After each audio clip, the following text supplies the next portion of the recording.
protocol as yesterday. I'll be the lead today with the instruction. John Kajowski is also on, and Mark Warner is on as instructors. We want to keep everybody muted. If you do need to ask a question, though, the simplest way, like I said, is hit the space bar, and you can talk and release it, or you can unmute yourself. If you do have questions, please direct them through the chat system. Who's ever not talking, we'll be monitoring the chat, and we'll try and get your questions answered there. I think that's kind of it for the preliminaries. So if you all are ready to go, we will, let me get my screen share operating.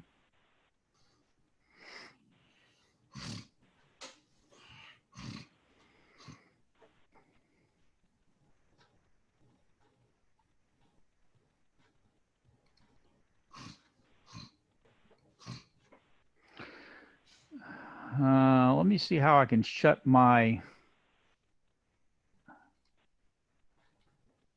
there we go. I'm going to take this over here. There. Okay. What is, I've got I'm using my primary machine because I've got multi-capability with this one for today. I'm going to be using all kinds of split screenings to help guide you through what we're doing, as well as when we're in the example steps, you'll be able to see what I'm up to as well as why I'm doing it using what I'm going to do today. So today, let me kind of get us started. So welcome back, everybody, number one.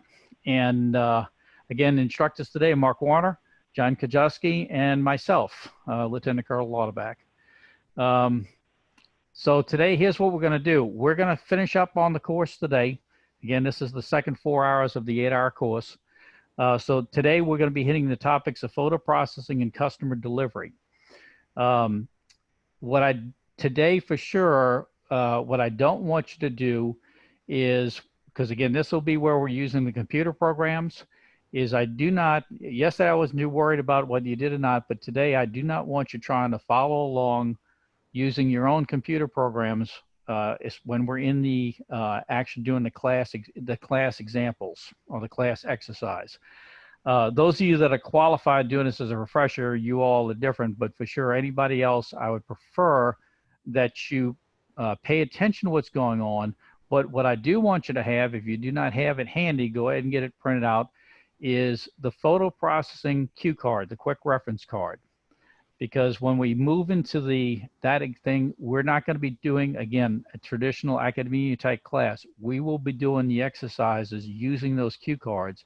So I want to get you used to using some type of aid to kind of make sure you know where you're going, and more importantly, that you don't forget a step. As I mentioned, I'm going to give you some homework today, but it's real simple. It's mainly the things we've been talked about.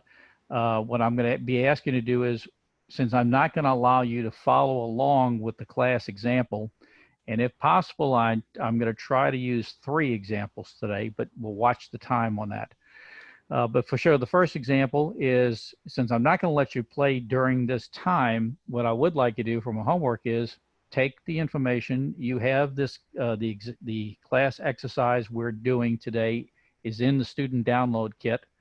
But I'd like you to go ahead and see if you can process it the way we did in the class and achieve the results. The other homework example you're going to have, notice I'm up front telling you about this, is I do want you to also, again, this is more for the outer wing people from Louisiana, is do make sure you do learn who and make contact with whoever your wing's AP resource is. And as I remember, there's a lot of things that are kind of tailored into Louisiana, although these are universal NISA items. But make sure your wing has what specifics they might be having that.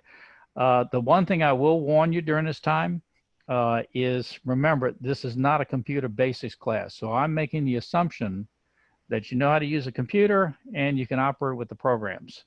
If you do not know how to create a folder with Windows, because again, this is all PC based, okay, you might have some problems afterwards. So anyway, that's our game plan for today. The other thing too is when we hit,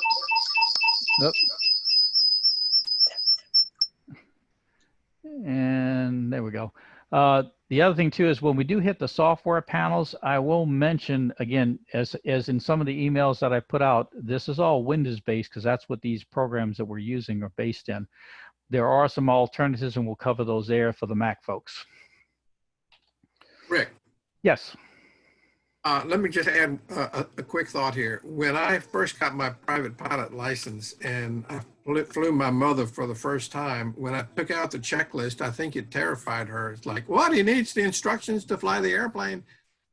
The point that I want to make is that there are a lot of steps to processing photos and the flow chart and all that kind of stuff.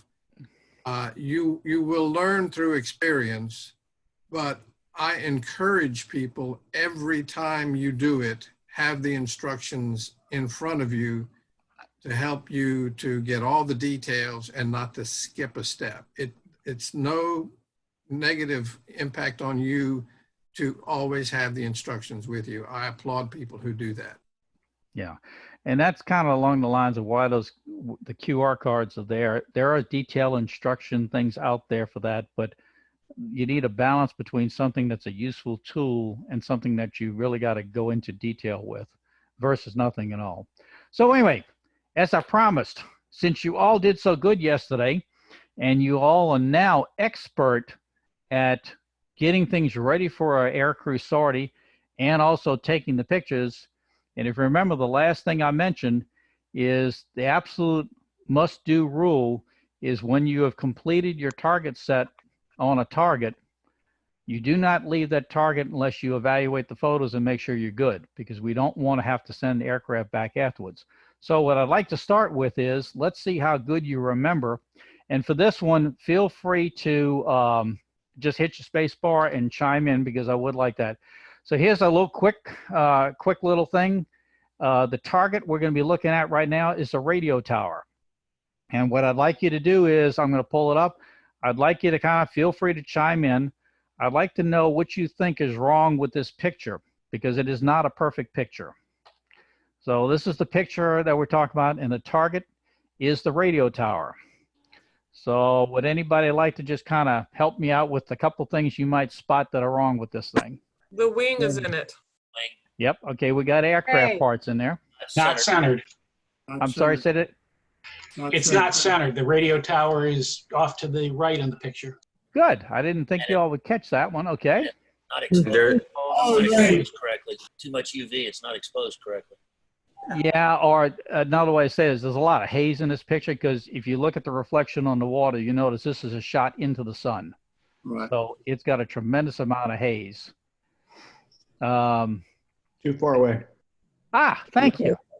All right. Yeah, in this particular picture, the key things that are in here is, of course, we don't want aircraft parts.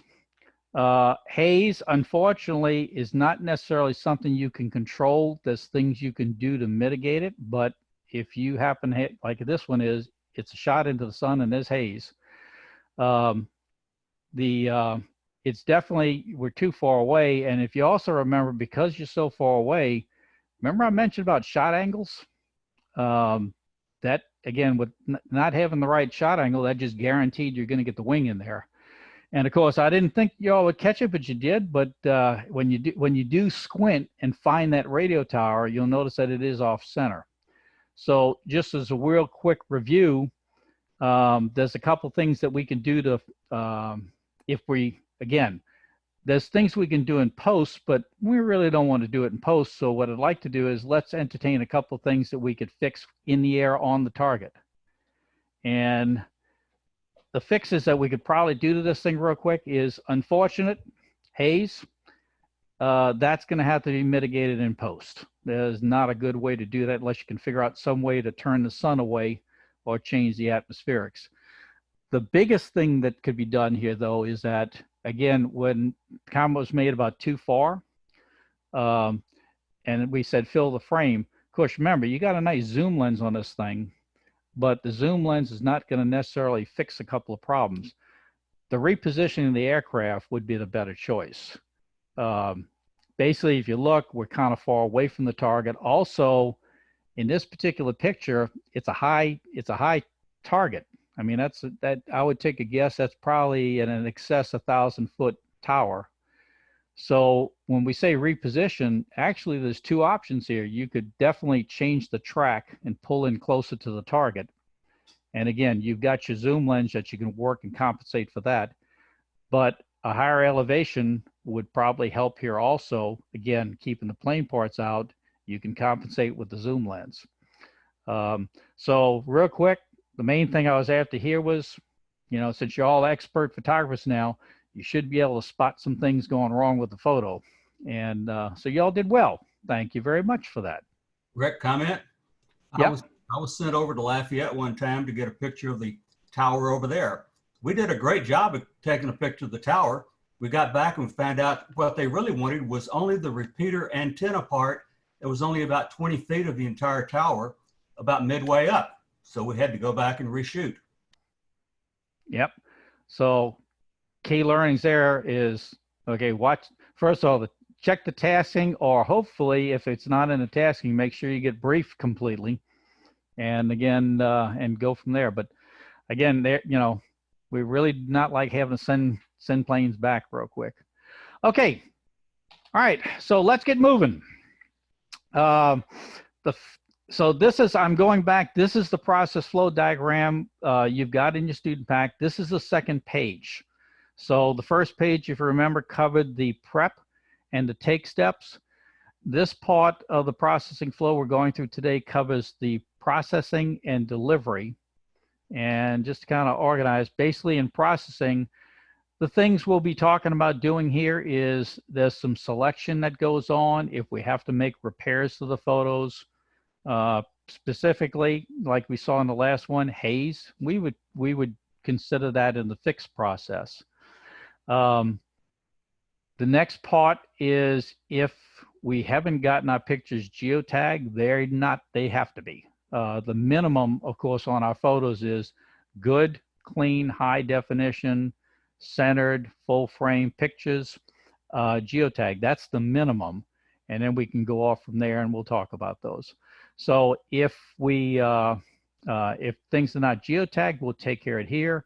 We can also do some embellishments to the picture, which are all the face of picture additions from titles to arrows, things.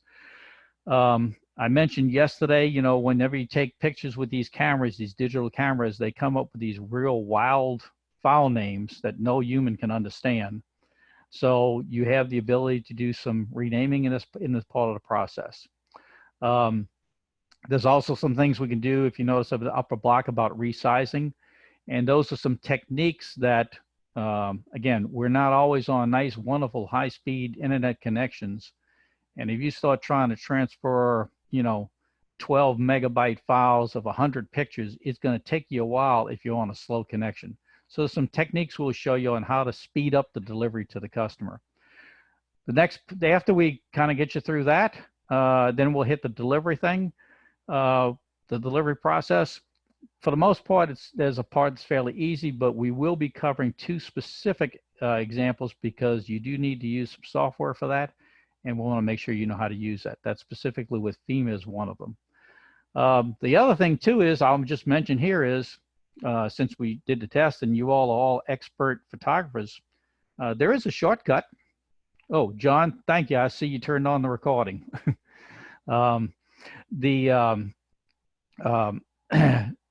You know, if you all are really good photographers and get the take portion of the process completely right, then guess what? You probably won't even need to use this processing piece. You can skip straight to delivery. So that's your hint and incentive to make sure you always get the best pictures and get those things done right at the first part. You get to skip a bunch of stuff. Okay, so like yesterday, what I'd like to do is there's a couple of items that are in the general knowledge area that we need to go through. And so I'm going to do those first. And then, like I said, the class will switch and we will then move into a learn by example mode. And that's how we're going to basically go through all the software. But what I would like to start out with real quick, and we'll cover those more on here. There is some, if you are doing this would be more for the in-class person, we'd want to make sure that the programs, all these programs are installed for the in-person class because we have our people, do this for the proficiency. I do want to mention, because I don't think I necessarily had it in some of the early emails, is when you're installing the programs, which is the main programs are RoboGeo, IrfanView, and FEMA Uploader. The IrfanView, of course, is straightforward. Just go do the install. But RoboGeo and FEMA Uploader require some additional, once you do the install, you have to do some additional configurations. Now, we will cover those, so you're aware to do that. But this, again, is where the cue cards come in. The cue cards have all of the information necessary to configure RoboGeo. The other reason I want to stop here a second is when on the student download page, where I put the links and everything to the software, I did not put the Photo One RCF file out there. It has been added, so you will be able to go back later and go get that. Just so you know what that is with RoboGeo, a lot of the formatting that we use is a CAP configuration. And that's controlled or contained in this Photo One RCF file. So you will want to make sure you get that for the RoboGeo copy you have. And again, we'll cover on how that gets installed. Okay, so real quick, as I mentioned, these are just a couple of lead-ins real quick. We're going to be hitting these 2 steps today. I want you to be following along with the cue cards. Like I said, we will be hitting we'll be using primarily this photo processing cue card. That'll be the walk along, but we will also use the FEMA Uploader cue card. That is actually in its own cue card. Okay, so I'd like to start off just covering some general things. And so kind of some of this will be a little recap, or as at least hinted to in the earlier session yesterday where we did some overview items. But again, when it comes to the photo processing, it's just like the photo take portion of the thing. To determine what's needed, it's not necessarily set. It depends upon the customer. If the customer is FEMA, then basically you're after a good high quality picture that is geotagged and nothing else has been done to the face of the picture. So that's kind of like your minimum standard that you're going to have for customer delivery. From there, of course, your customers can ask for more stuff, and it really depends upon the customer that you're dealing with.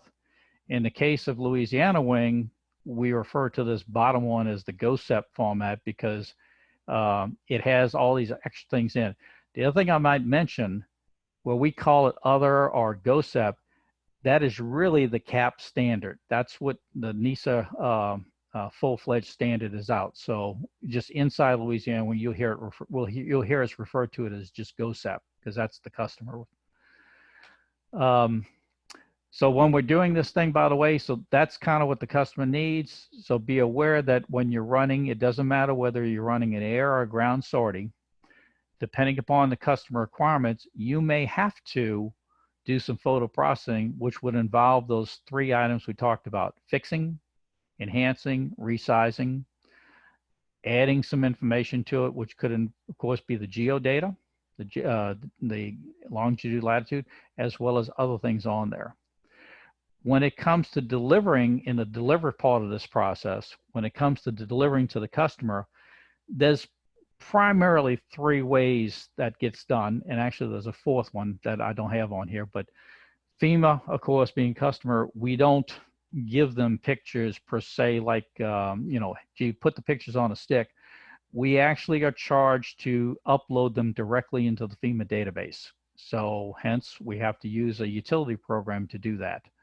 When you deliver a customer, there's always opportunities depending on what their needs are. Maybe you're going to go to a cloud share, go to a Dropbox someplace. You may be asked to do uploads, so you'll need to know how to do those techniques for that. And of course, the proverbial, just throw it on a stick drive and we'll hand it off to whoever it is. So there's different methods in there, but we are going to cover the 4th one that's not up there. Is you also may be asked to upload your photos to WIMMERS, And that has come since they turned that ability back on. Originally it was stripped, but it's back on now, so you may get that. So we actually will cover that just real quick to make sure. Of course, you all are all WIMRS experts, so you should know how to do that. Okay, just kind of what I was just talking a second ago. This is the same slide that I showed you in the early part of yesterday, but when it comes to the delivery products that we will be delivering to the customer, they can range from, like I mentioned, FEMA is simply the picture, a nice, clean, high definition picture with information in the metadata, which is primarily longitude, latitude. That would be the minimum, all the way up to a picture that you see here, which you notice not only is a centered picture, it meets all the right criteria and has the metadata all configured, but things have been done to the front face. The picture itself has been color enhanced with a little more definition. That was basically that came out of the haze control, because if you look at the water, you'll notice there was a lot of haze in this picture prior to it happening, and that's a cleanup. You notice there's titling at the top. There's footnoting at the bottom with mission information as well as location information. There's marketing tools on there, so you got Civil Air Patrol, and then a directional arrow. So that can all be done with the program. Now, if I had to do this though, one thing I'll mention is the programs we're going to be using, I sure would not want to do this picture by picture. And the software, one of the things we're doing with the software is that software allows us to do batch processing. So I don't do picture by picture. I do a group of pictures, all at one time. Another feature that you may be asked to do is, it's the right-hand side is just another picture with the same features. But remember I told you, we'd like to, if we're handing the files off to somebody, it's nice to be able to put something in the name that a human being can read. So notice this particular one, this is an example of the file name where the file name's been added, the geodata has been added to it. And same thing, I sure don't want to sit there and rename 100 pictures, but we have a batch processor that just blows it in for us. And again, this part that you're seeing, if you remember, I mentioned that Photo1 RCF file. That's the RoboGeo configuration file that does all this for you. So it has the information on how to do this and makes it real easy to do.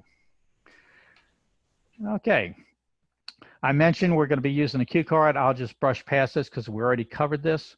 But again, like I said, you'll see when we get into the example, when we do the class exercise, how these will be used. All right, now, a couple other things just to kind of get you oriented for. And remember, I mentioned way back at the beginning, there are a number of ways to do things. But we're going to give you a recommended method, and the recommended method is coming from the position of give you the best chance of getting your mission successful and product to the customer exactly they want as fast as possible. So remember, there's different ways to do it. When it comes in the photo processing, we're dealing with the computer. We'll be dealing with pictures and files, and we have to do stuff to them. So what I wanted to cover real quick is we have a recommendation in here to use folders for workflow control. You actually have this in your student pack. There's a set already in there for you, but there's no magic to it. This is just a convention, but I'll tell you why these are here and what they do. If I'm dealing with one picture and let's say I get started processing it and I mess up, okay, no problem, I'll start over, assuming I kept the original. But if I'm doing 100 pictures off of a 6-target sortie, yeah, I would like to try to avoid restarting and going over if I make a mistake. And the chances are you may make some mistakes and have to do some retracking. So there's a recommendation in here to use folder control. And if you notice in this example, basically the idea is create a folder, high level, that has like the mission number and the sortie number. That would be this top one that's up here. And then we recommend 6 subfolders underneath that. And they're labeled original, working stamp, final, resized, and FEMA. Now, the concept is real simple. As I start going through this, I mentioned I'm going to be doing things to pictures, and it's multiple steps that have to be done. There's a chance that things could get messed up as you're going along. The idea behind this thing is as you're moving, we save things and archive them so that if something goes wrong, instead of backing up to the originals and starting all over again, you can actually just start from the last piece you did. And these are kind of at what are called milestone marks. But here's the concept. With the original, and again, some of these things you say, well, I got the camera, I got the SD card. Well, remember, in the mission, you're doing the whole thing and you got all the stuff. Yeah, you still got the camera and the original photos and the camera on the card. But suppose that camera and card have gone back out on another sortie. So one of the steps will be to unload the camera, and the original folder is intended to hold all of the original folders, everything, all the original pictures, everything, and put them in here. And the idea is once I got them in here, I never touch these. So they're my go back to if I have to. You'll see when we get into the steps, we're immediately going to take all the originals and put them in a working folder. And that's the folder that we're going to start doing things such as deleting, changing, tweaking, and whatever. As we go through the steps, you'll see there's going to be some mile marks. And so what happens is when I get to certain steps, I will actually save them into the next folder. The idea being if I'm moving like into the final step, which is where there's a rename option, if something goes wrong, instead of going back to original, I can just back up to the stamp folder and start working from there. These are the four primaries: original, working, stamped, and final. As we go through the process, there are some other things that we can do, and it'd be nice to save things. So for example, let's say I have to produce pictures for FEMA and pictures for another customer that wants all kinds of other things added to it. Well, when I come through and in the working folder, at a certain point, I actually would have FEMA ready pictures. But I need to keep working on that. So the purpose of the FEMA folder is wherever I hit that point, I'll save and lock off the FEMA photos, and then I'll continue working. Likewise, this resize folder is used strictly because, again, if I have a situation, and where this is primarily used, is I have problems with trying to get these pictures up to whoever the customer is over an uplink. Okay. For example, if you take full high-res pictures, depending upon the camera, these things could be easily 8 to 20 megabytes in size. You got 100 pictures, trying to load those size photos over an internet connection are going to take time, and your internet connection could make it really slow. So instead of not getting pictures of the customer quickly, we're going to cover a technique where we resize the photos down, and you actually will send those first and get smaller pictures, but still good quality pictures to the customer so they have a heads up. And then later, when you get to a better connection, you will then resend or upload the final set of the larger photos. So as we go through the process, and you'll see this in the process, but I just want to get you oriented, this is in the recommended process as a way of helping organize the workflow control and give you a little backstop in case things don't go right. And sometimes they will not go right. Okay, another thing I'd like to cover real quick is the software we talked about.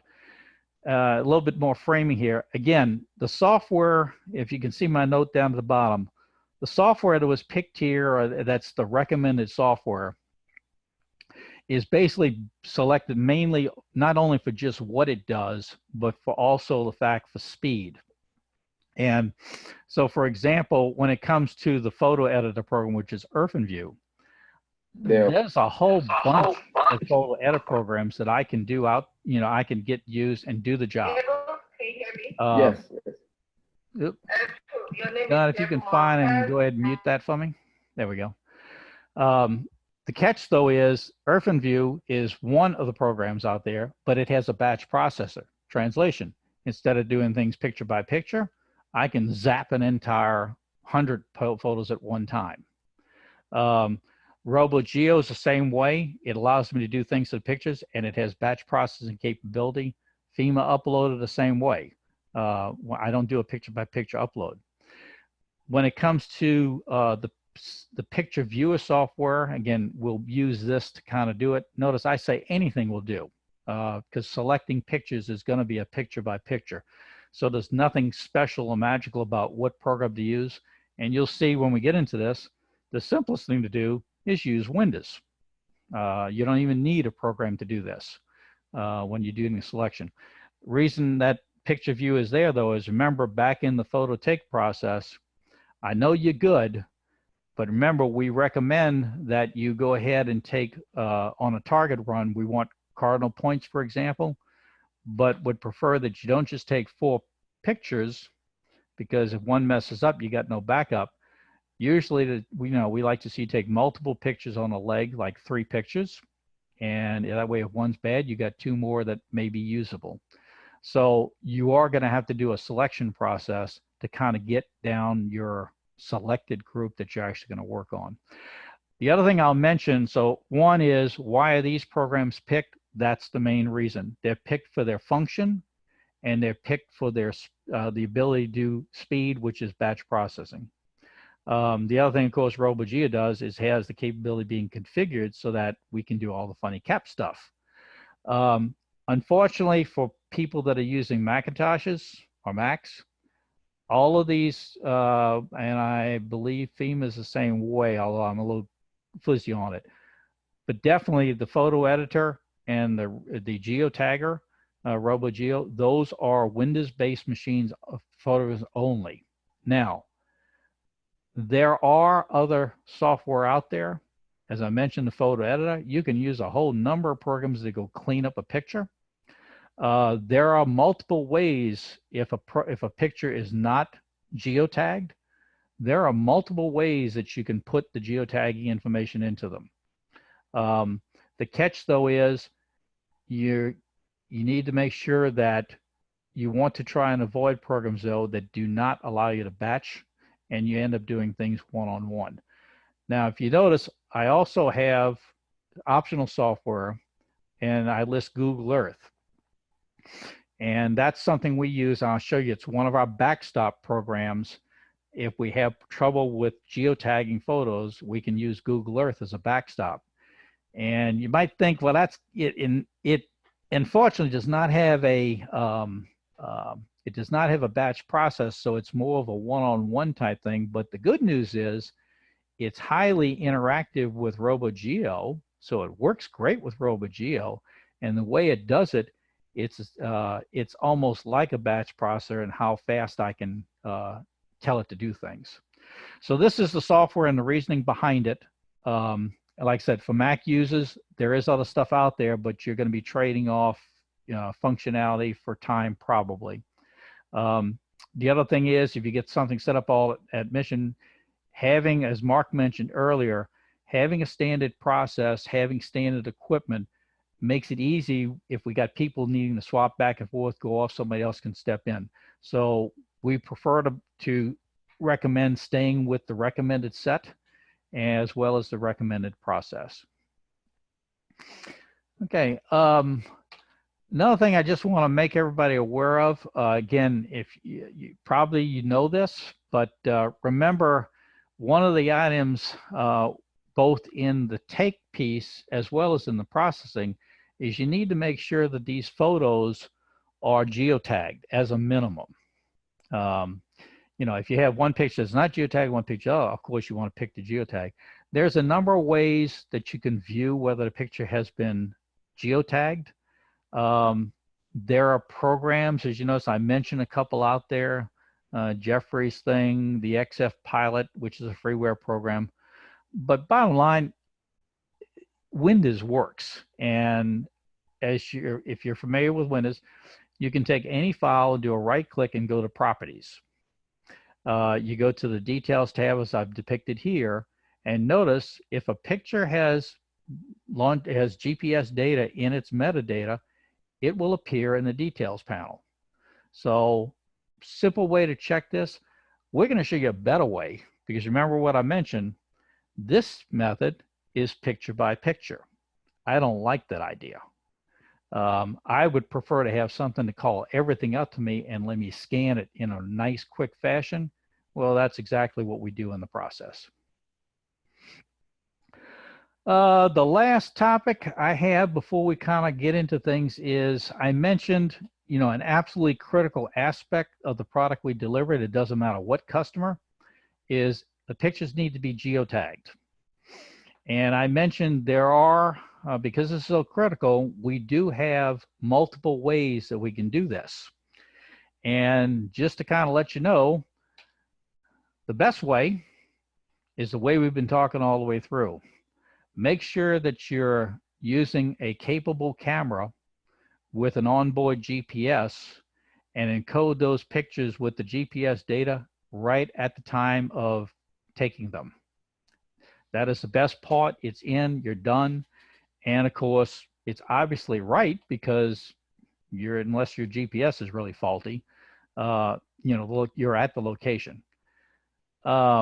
Technically, by the way, the GPS data is a little off because remember, it's kind of like when we do orientation and taking pictures with the aircraft. The GPS data will be encoded, will be where the camera is at, not necessarily close to the target. But on our target runs, we're close enough. That's good enough.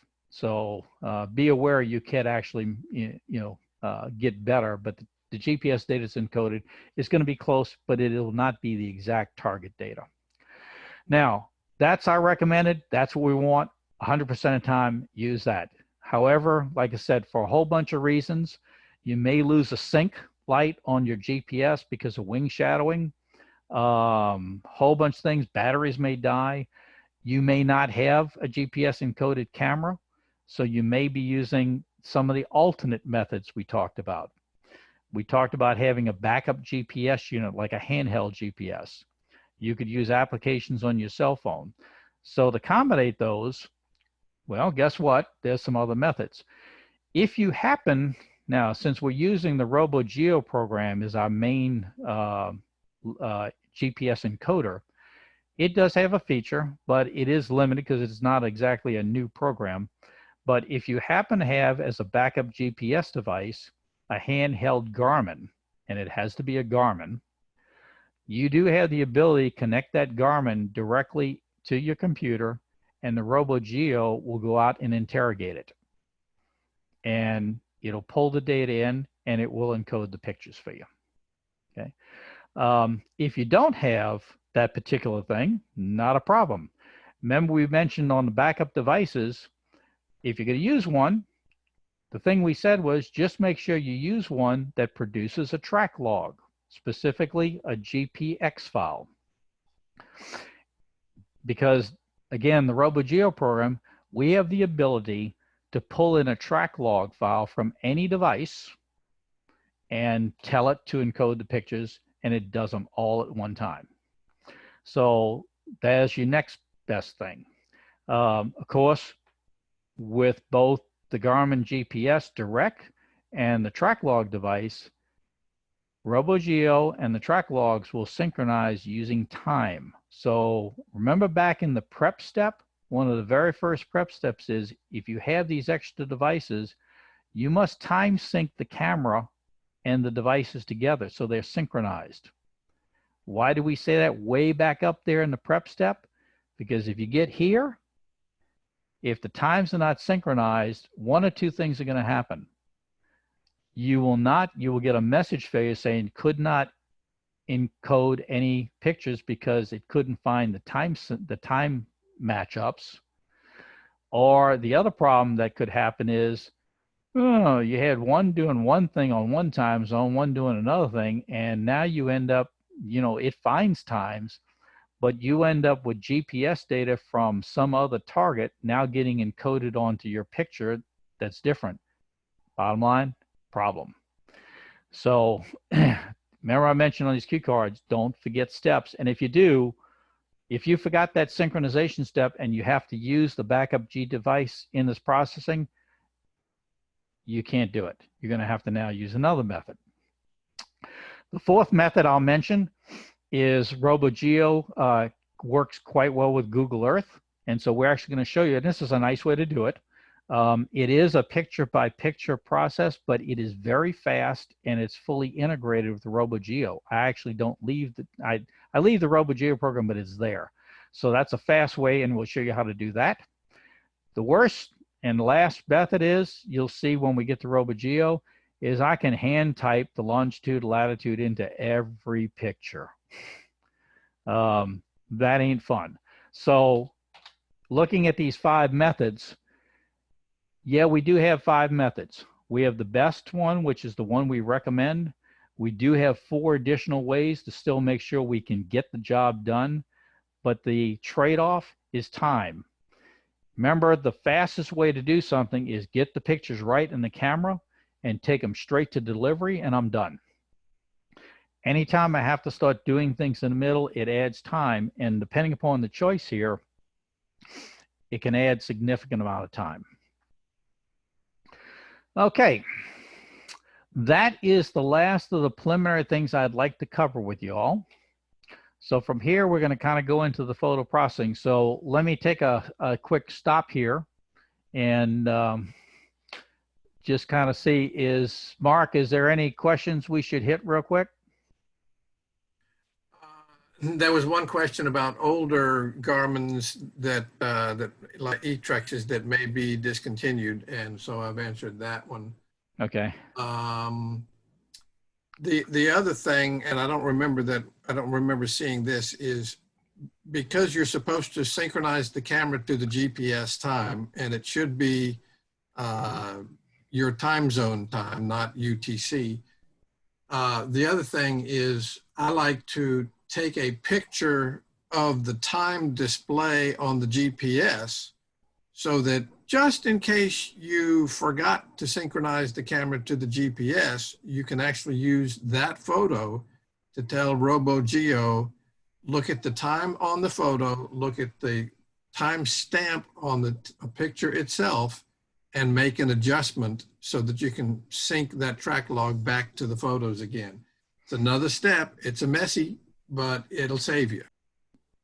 Yep. Yeah, and when we get RoboGeo, like I said, has a number of these features, but again, they are not fun, and especially when you're in a rush trying to get product. Okay, wait, what do I, which way do I need to turn the time offsets? Those. Okay, John, did you spot anything or need anything?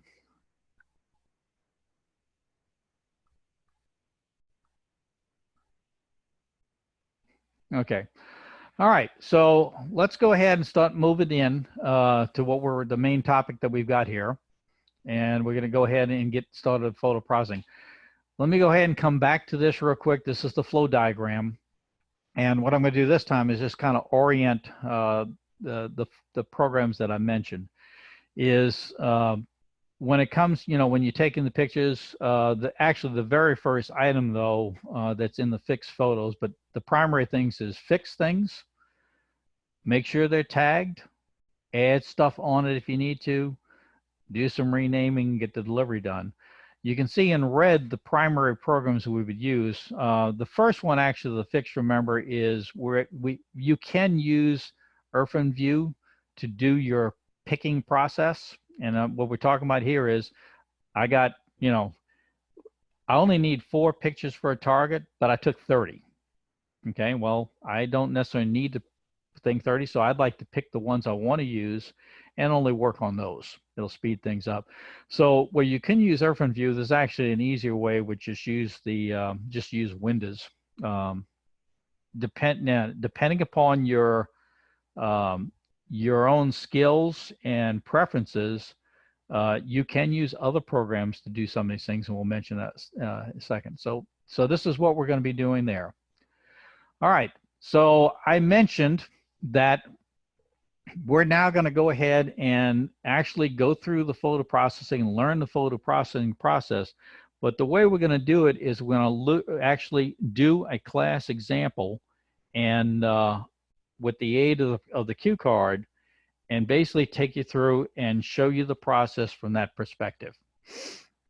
So with that, I'm going to take a second here and I'm going to reconfigure my screens. So just give me a second.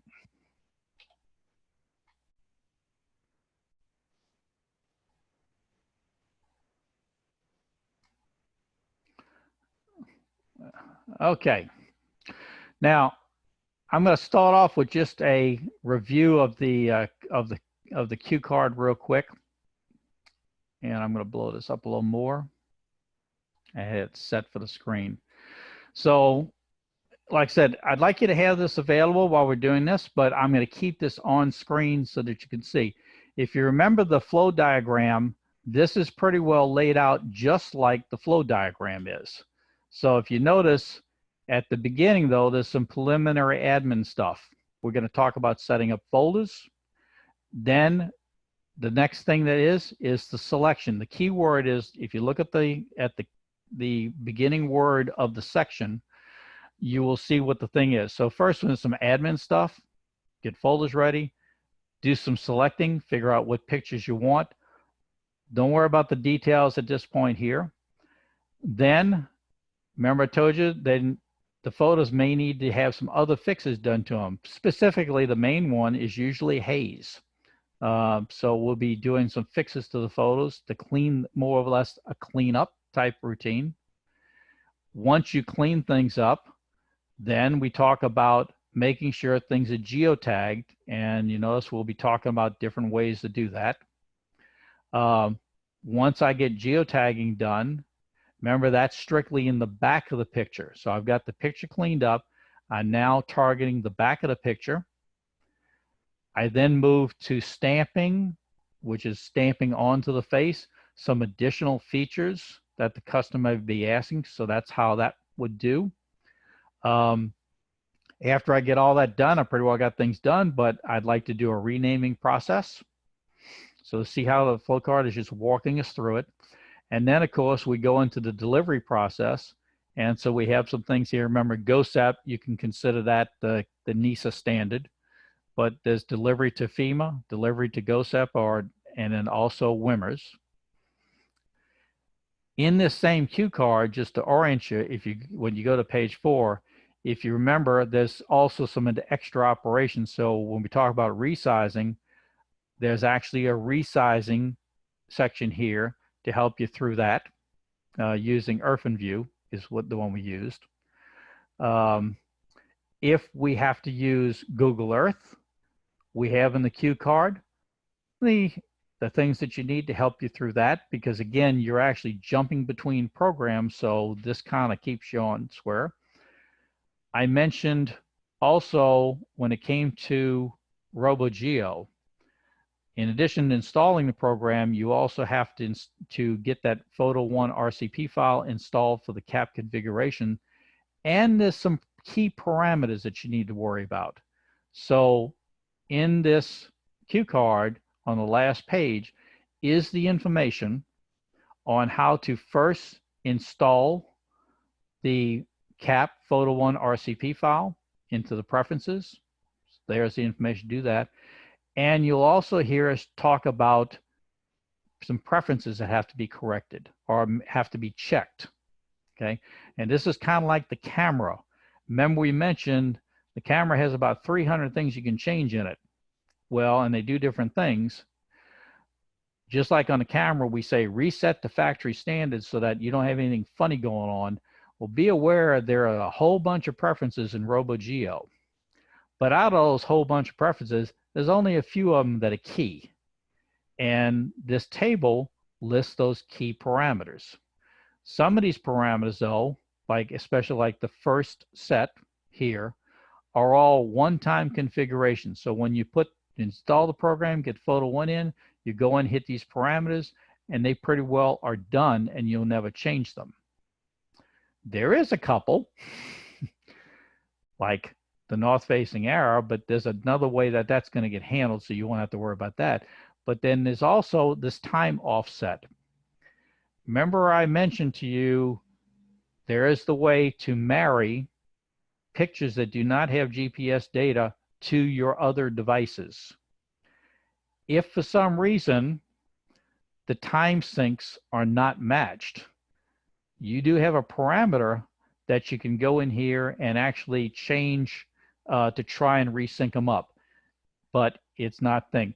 Another one I'll mention, I forgot to mention this one, another one you do need to check though for each mission, there's also a thing called a shooting angle.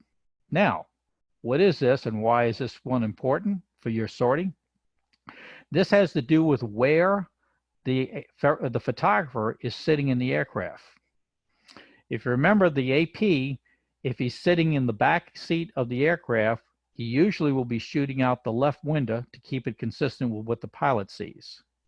So if you think about it, the GPS information knows which way the aircraft is going, but you want the picture information to be labeled for the way the picture is being taken.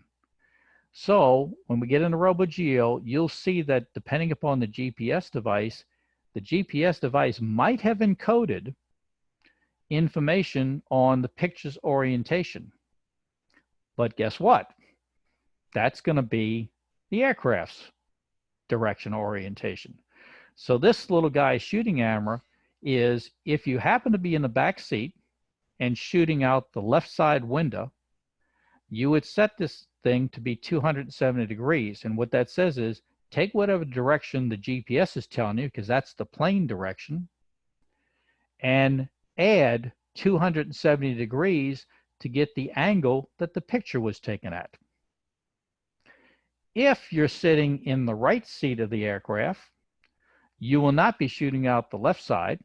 You're going to be shooting out the right side. So hence, if the plane is flying due north and you're taking a picture out the right side window, then your picture needs to be 90 degrees labeled. So hence you'd set this to 90 as the factor. Now what this factor does is, when you're in RoboGeo and it brings in the data, it automatically will adjust the data to fix the picture orientation that it's going to present to you. So this is a factor like the UTC offset that you may need to check for each sortie. Now, this is a nice thing. The only catch with it, though, is there's a couple of problems. One is it assumes that the GPS unit that you're using first will send what's called orientation data. Some will, some won't. The second problem is you're assuming that the GPS is correct.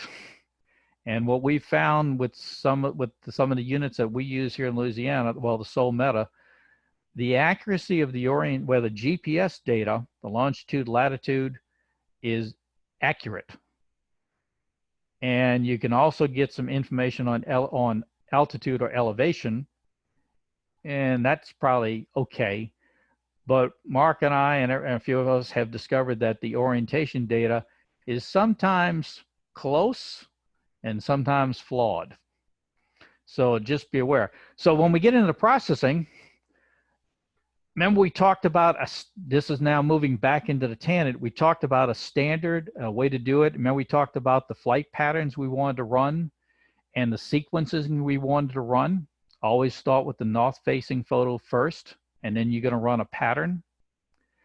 Well, if you have done that, we actually have a shortcut in RoboGeo to make your life easy and eliminate you having to worry about this camera shooting angle. So, but be aware at this point in your thing is when you do need to do the RoboGeo, here's the information and there are some parameters. And when you do your sortie, you may have to check these parameters to make sure they're still correct for the mission you're doing. Okay, that's the walkthrough on this cue card. There is also the cue card for the FEMA stuff, but we'll do a walkthrough on that. Excuse me, Rick. Yes? You might want to mention on that offset that if you're using the camera mounted like Sol Meta or whatever, you don't have to put that in. In fact, you don't make any offset, because if you point that, it knows which way you're pointing. You have to use that offset if you're using a handheld device. Yeah. I apologize for that. Correct. That last parameter we were talking about here, this UTC offset, is only when RoboGeo is trying to fix non-coded pictures with another device. If you've taken pictures with your camera and they've been GPS encoded in the camera, this factor doesn't matter because everything's already encoded. Okay? All right, so here we go. We're going to start walking through here. We're going to do a class exercise, walking through the process so I can teach you the process as we go. Remember on my earlier slides, a couple of things you should have available. Number one, you should have the cue card handy, or what, you know, and even if it's not this cue card, whatever your aid is, and we would highly recommend you have some type of aid, because I guarantee you, you're probably going to forget things and miss things. Remember, I stressed in the beginning, qualification, that's nice, but I don't care. I need you to be proficient, and the only way to be proficient is to practice. So if I practice a lot, then my memory of everything and even all the detail steps will be very good. Guess what? Even if I practice, my memory is not so good. So I'd encourage you, when you're doing processing, both the whole mission, prep, take, process, and delivery, use some type of reference. We're going to use this cue card for today. All right. And good, I got my secondary thing watching, so I'll make sure I get the screens right. So anyway, so I'm going to have the cue card handy. The other thing I need, remember I told you I need some mission folders. So over here, if you notice, I already have a set of mission folders. This is the set that was in the download. And then, of course, I also need pictures from a sortie. And we're going to be using what's called the North Shore Mix Set for this. Also, if we have time, and I'd like to go through these, is I also have another set here called the Grand Encore and another set on the barge. These are all real-life missions. Okay, so these are not staged. These are real-life missions. But we're going to use the North Shore set as our preliminary walkthrough. When we hit the barge set is an example of you did a great job in the camera, so we can blast through this thing. And the Grand Encore one is a real life situation where everything looked good. You got over the target, and guess what? Your GPS system failed. But we'll show you how fast you can go through these things and get the deliverable product to the customer. But for right now, we're going to start with the North Shore Mix Set. Because I'm going to do this a couple of them, I'm going to make a duplication of this folder. And I'm going to label this one mission number. I'm just going to call this North Shore, since I don't have numbers. And I'm just going to call this sortie 1. Now, the reason I did this is because I'm basically lazy. And by taking this example one that I gave you all and just copying it and renaming the top, I automatically have the 6 folders I need inside. Okay, so I'm basically a lazy person. Now I'm going to bring up another window so you can see here. Bear with me and let me get this window oriented.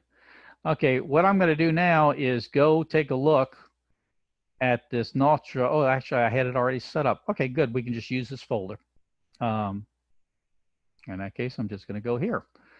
Okay, so if this were the camera, here are all my pictures from the mission. Now, notice I'm not using a viewer program. I'm just using Windows. All I've done is I've opened up the folder, or this could be the stick of the camera, and I've set my view to look at large icons. Okay, so there are all my photos. Don't try and read them because they're too small, but you can get the gist of this thing is that this particular mission, you can spot some target cards in here. You can also spot some GPS displays in here. You can see some target pictures in here. And if you notice, like these 4 right here, that's one shot, but there's 4 different pictures in the shot. Here's another set. So obviously when this mission was done, person was using target cards, was taking pictures of the GPS device in the aircraft, and took multiple shots of the target as he's going. And you'll also notice that this particular mission was a 2-target mission. So there is a first target here, and you notice there's a GPS, and then there's another set of target photos. Okay, so if we were beginning the process here, the very first thing I'm going to be doing is I'm going to be taking the camera or the memory card or something, and I'm going to be offloading everything into this original folder.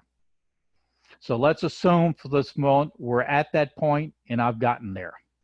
Now, real quick, just to note is, if you note, there's another file in here. Don't worry about this sync one, but there is a track log file. Okay. Well, when this mission got executed, there was a backup Garmin device being used in case the primary GPS failed. And the track log is the extract file that came out of that backup device. Now remember, this is if you notice the file extension, GPX. Now, I don't remember whether this was a handheld device, whether this was a cell phone application or whatever. The main thing is, when this mission got done, a backup track log was generated. Okay. So I'll tell you what, so I don't actually need this extra one. We're just going to stay right in this one here. Okay, so let me back up to here. So popping over on the left, now that you guys see we're kind of oriented, let's go ahead and start the follow along process that I wanted you all to see. Also on this machine, let me pop this up real quick. If you notice on this particular machine, in my POPs here, I have all of my CAP aerial photography software that I need. There's EarthInView, RoboGeo, excuse me, I got EarthInView here, RoboGeo, that's an extra. There's the FEMA uploader, it also sometimes comes in as there. I got Google Earth as a backup. And this XF Pilot is a third-party reader, so I can go look at stuff. But for the most part, notice I've got my key 4, EarthInView, RoboGeo, Image Loader, and Google Earth as a backup right there. So there we go. So now I'm all set up. I'm basically ready to start. So I will do this process like I mentioned. I'm going to keep the cue card up over on the side, and I'm going to walk through. I'm going to use it as I walk through the process. And what I'm going to try to do is keep the cue card always over here on this left-hand side. And this window is where I'll be entertaining everything from the files to the actual programs that we'll be using. So real quick, first one's real easy. Remember I said, go set up the folders. And in here, if you notice how to read this, and I'll only do this on this particular one, is the sub-bullets are not necessarily going to be, well, let me back up. Remember I mentioned in the beginning of the course, these cue cards are not designed to teach you. They're designed to be memory aids. You can think of them as checklists, but they're a little more than a checklist. They're designed to be memory aids, AKA just like the knee boards for the pilot. In fact, you can shrink these down and use them on a knee board. But on this, but for the photo processing, the first thing is let's get a set of folders set up. So notice it tells you create a top folder for photo processing, put the name and mission number, create subfolders, and it gives it to you. Go create these folders. Oh, by the way, place the photos from the camera in the folder original. While you're at it, copy the contents of original, put them all in working. Obtain a briefing from the customer to make sure you know what requirements and delivery method are needed if you haven't gotten that yet. And verify RoboGeo preferences are properly set. See the RoboGeo preferences. So notice these are combination of go do things and don't forget me's. So starting off now, if I were to follow into this thing here, I'm kind of there already. Instead of doing the first two, although I've done it, I'm lazy. I just went and got me a folder set. And I just renamed the top one, okay? I don't have to worry about creating subfolders. I already got them. I have placed the folders into the original. And again, in this particular situation, I happen to have a track log file. I might as well dump it in the original also because, again, the original folder, I never want to mess with it. I want to leave it so I can always go back to it. Catastrophic things happen, I always can start over. Okay, the next step is I don't want to touch them, so I want to move everything from the original and put it in the working folder. How do I do that? Nothing more than Windows Command. I can open up the original. I can either do, remember there's multiple ways of doing things. I can go up and do a file select all. If you're a keyboard nut like I am, Control A selects all photos. I can go up to the top bar and say copy, or Control C will copy all photos. I'm gonna move over to the working folder. Oh, hang on a second. Okay, let me back up. I was doing some testing earlier this morning to make sure we didn't have any boo-boos. So real quick, I'm gonna start with, I'm in the original, I'll do a select all either by the top or Control A. I'll do a copy from the top or Control C. I will then go to the working folder, which is empty, and I will paste in everything.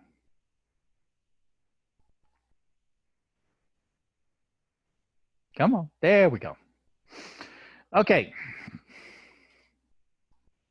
Get this little nuisance guy out the way. Okay, so, So basically, I've come through here. Now, the next two things are more go checkers as opposed to go doers. Hopefully, you know what the processing requirements are because you were briefed on it and the delivery method.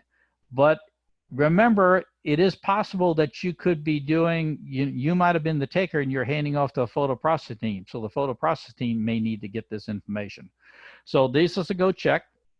I also verify RoboGeos is properly set, and I will do that. I'm going to do that when we get to RoboGeo. I want to just keep the flow going right now. Okay, so I'm done. And guess what? I happen to be in Windows, so I can actually do some picture picking from here, but it's not as good as I'd like it to be. So let's go over look at what we're going to do in the select. So the next thing is select photos for processing. Gee, it's nice I got all these pictures here, but what I'd really like to do is only work on what I need. Now, what I need means I could be, obviously the first thing is I've got multiple shots of things. I need to pick and reduce that down. I'd like to make sure I just work on the best ones. Also, in this particular example, we have two targets. Now, for the purpose of this class exercise, I only want to work on the first target, which is going to be called the North Shore Causeway Battery.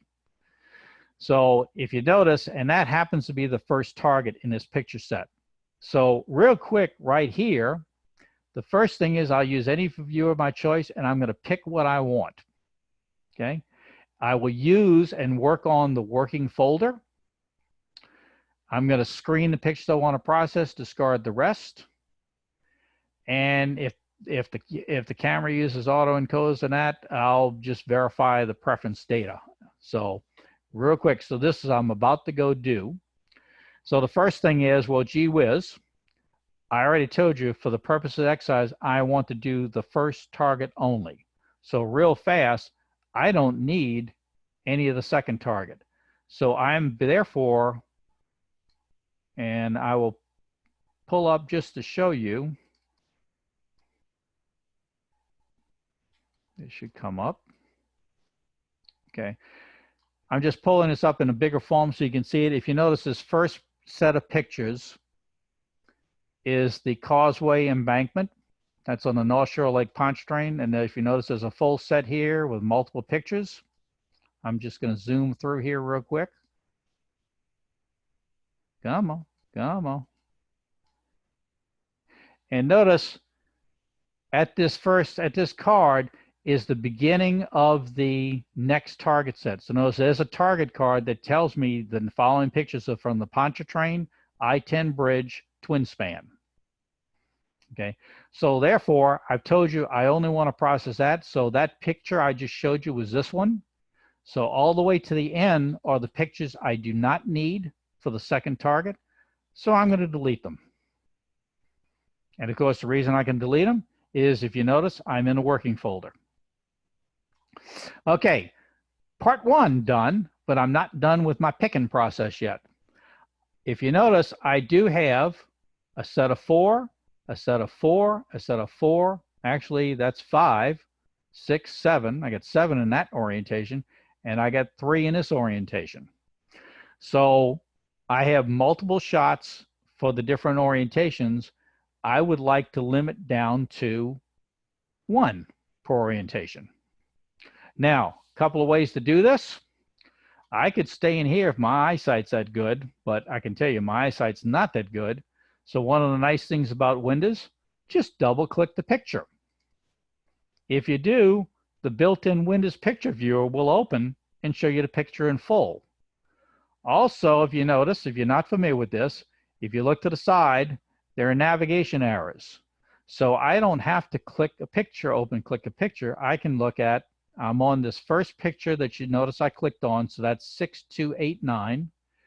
I can see that number up here in the top. And if I want to see the next picture, I just click the next arrow.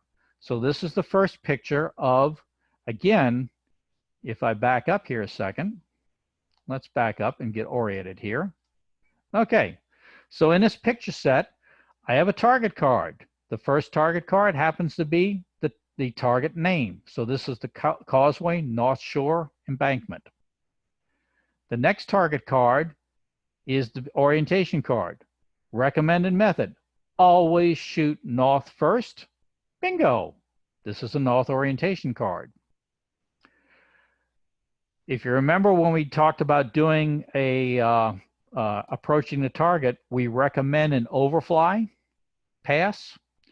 That has a couple of purposes.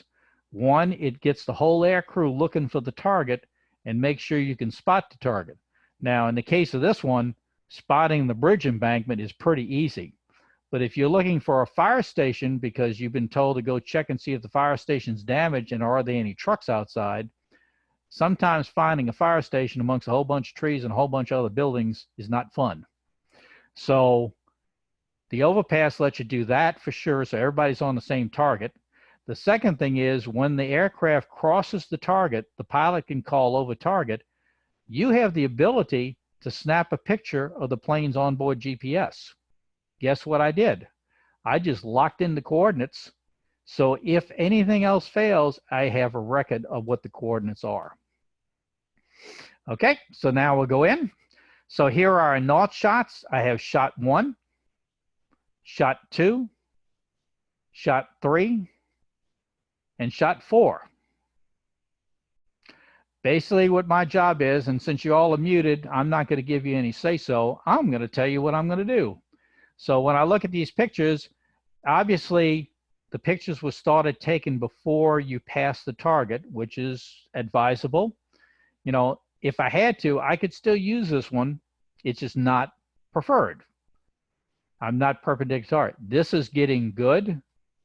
Well, that one's right on, and this one's behind the target. So my preference from these 4, I'd normally have you all vote, but since I got you muted, guess what? I rule the roost. So we're going to use picture, and the thing to do here to make life easy so you can stay in this process, just note the picture number. So I'm just going to note that this is 6291. Remember, that's got the funny name yet. I haven't put an English language to it yet. Okay, I've done my north-facing shot. My next shot is west. Now, guess where the photographer is? On the north shot, in order to get the north shot, which way was the plane? The plane had to be flying east, which means the AP is in the back seat shooting out the pilot's window in the preferred seat. So and what you didn't see was on the GPS. So basically for the north shot, the plane is flying east. The plane is going to now execute a turn, and the next turn in the pattern will be to go north. So if the plane goes north, I'm now shooting west. So here are my west orientation shots. Same thing, I have picture 1, picture 2, picture 3, picture 4. Picture 4 is a little behind the target. Picture 3 is dead center, good framing. Picture 2 is a little ahead of the target, and it's not as nice a full frame. this may be the one because depending upon questions, they may be talking about these, you may be asked about some questions about these northern boat ramps. But since I'm telling you the target on this one is the actual embankment itself, picture 3 is the best one to choose. And so I'm going to choose it. Picture number is 6296. Okay. South shot is my next one. So now I'm looking down, looking down towards New Orleans. So there's my first shot, second shot, third shot, fourth shot. Oh, there's a few extra shots in here. Well, there's a long stretch, long stretch, long stretch. And then, of course, the next one. Let me tell you why those pictures are in there, but let's go back first and pick our picture. So if I start with my first pick, I'm in the lead, not centered, no good framing. Still leading and definitely still not centered. My target is actually to the bottom of the picture. This to me looks like really good. This one could be, but I'm starting to lag off a little bit. So I could choose either one. I'm going to choose 6301. Now, while I'm here, why are there these 3 other pictures? Well, the tasking on this particular mission, I did not show you the tasking sheet. The tasking sheet called for the embankment, or where the thing connects to the shoreline. However, the conditions were so good, nice and good. If the customer wanted to know about the causeway itself, then these 3 long shots were taken right here because of the perfect orientation to get a long shot of how the causeway looks going across the lake. Now, of course, you can't get the whole causeway. It's 24 miles across, so it goes over the horizon. But if there was a request about, well, what's the condition of the causeway going out into the lake, there's some extra pictures already taken that could be used to answer a customer's question. Okay. All right. The last one in our sequence is the east shot. And notice, oh no, there's haze. So obviously, I'm taking a guess. I'm east shot. It's got haze. Welcome to South Louisiana in the morning. So this is a morning run. So again, same thing. I have a shot, next shot, and the other shot. And on this one, I'll probably go with target 2 because this one's a little in the lead. This one's it's a little further away out of, it's not as full frame. This one's a little better, but I'm behind the target. Ideally, all 3 of these are not what I would call ideal. For the purpose of exercise, we'll use this one. So it's 6308. Okay, I'm going to shut this window down, and I'm back to my Windows view. So now what am I going to do? I would like to get rid of all pictures that I don't need. Now, at this point, since we also know our orientations, but let's play it safe. I also don't know things like, gee, are all these pictures encoded yet? I haven't checked that yet. So I'm going to leave all the target cards, the GPS. I'm not going to delete those. I'm just going to get rid of the pictures I don't want. So I want to keep 6291. So this one, I'm just clicking on the ones I don't want. Those 3, I'll delete them out. And there's 6291. I want 96. So I'm get rid of these there's 96, get rid of that. There's 96. I want 6301. I'm going to get rid of all these. And even though I'm deleting those causeway long pictures, not a problem. If I need it, they're still in the original. I'm going to keep 6308. Okay. I have now completed the selection process. Now, again, any photo viewer can be used to do this. I happen to be lazy, and I used Windows, but the job works quite well. Okay, so boom, we have now completed this operation. All right. The other 2 things is this last one, if the camera head auto encodes the GPS data, there's a few more things. let me just show you real quick because I mentioned this. If I'd like to verify that this picture is encoded, there's a number of ways I could do that. I can use all kinds of programs. The simplest way I mentioned is in Windows, click on the file, right click, and go to Properties. Of course, you can also go up to Home and get this, but right click, go to Properties. When the panel comes up, go to the Details tab, scroll down the data, and oh, looky. Did nobody should have seen GPS data. Well, gee whiz. Let me go look at another picture. Select that picture, right click, Properties, Details. Up. Look right here. GPS data is in this picture. I can check another one. I'm just going to do these. Normally, I would not do this here. I'm going to do this other picture. Details, go down. GPS data is there. And what else? Well, let's do this one.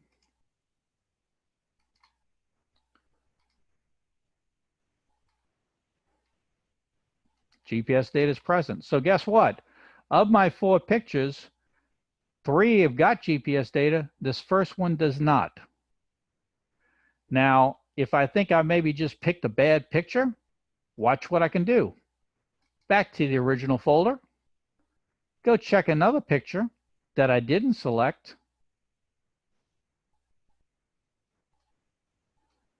No GPS data. Check my other one. Oh, wait, that's the one I picked. Let me do this one. Now, again, I'm doing this to show you all there's a much easier way to do this. No GPS data. Guess what? My first north set of photos has no GPS data, but I got GPS data on the rest of them. Okay. That's not ideal, but it ain't a showstopper. All right. I just wanted to check it here. Actually, I wouldn't have worried about that till a little bit later on, and I'll show you why. Okay, so we've done the photos, we've done the select. So now I'm to the next point in the process. Remember from the flow diagram is first you select and then you go fix. And fix can have a couple of things to it. Remember, one of our photos has haze. Okay, technically, I could probably get away with the first 3 not needing a fix, but I definitely want to fix that haze, but I'm lazy, so we're going to do them all. All right, so here we go. Here's what's going to happen. I'm referring now to the cue card. The adjust to fix photos will be handled by, the program name is here. We will use OrphanView to do the work. We will also be using the batch conversion routine on the working file, and notice it has the rest of the information. It tells you what's going to happen. I'll move this out a little bit. We'll use the batch conversion on the working folder to auto adjust color and haze. It's not necessary if the picture has no issues. So notice we have a kind of a heads up cue for you of what to do, but then here are the steps we'll do. So we obviously have to open the program. We're going to want to go get the pictures in the working folder. And then we're going to be executing these commands, and I'll cover those when we get it. So let's get started. First thing I'm going to want to do is fire up OrphanView. And let me set my windows up so I can keep this in the right spots. Okay. Depending upon how you open OrphanView, it may come up like this, which is blank. It may come up with pictures. It all depends upon how you start it, but I wanted it to start clean so that you can see how to do it. So step 1, now that I get the program running, I'm going to start following through. I want to open the pictures in the folder working. So how do I do that?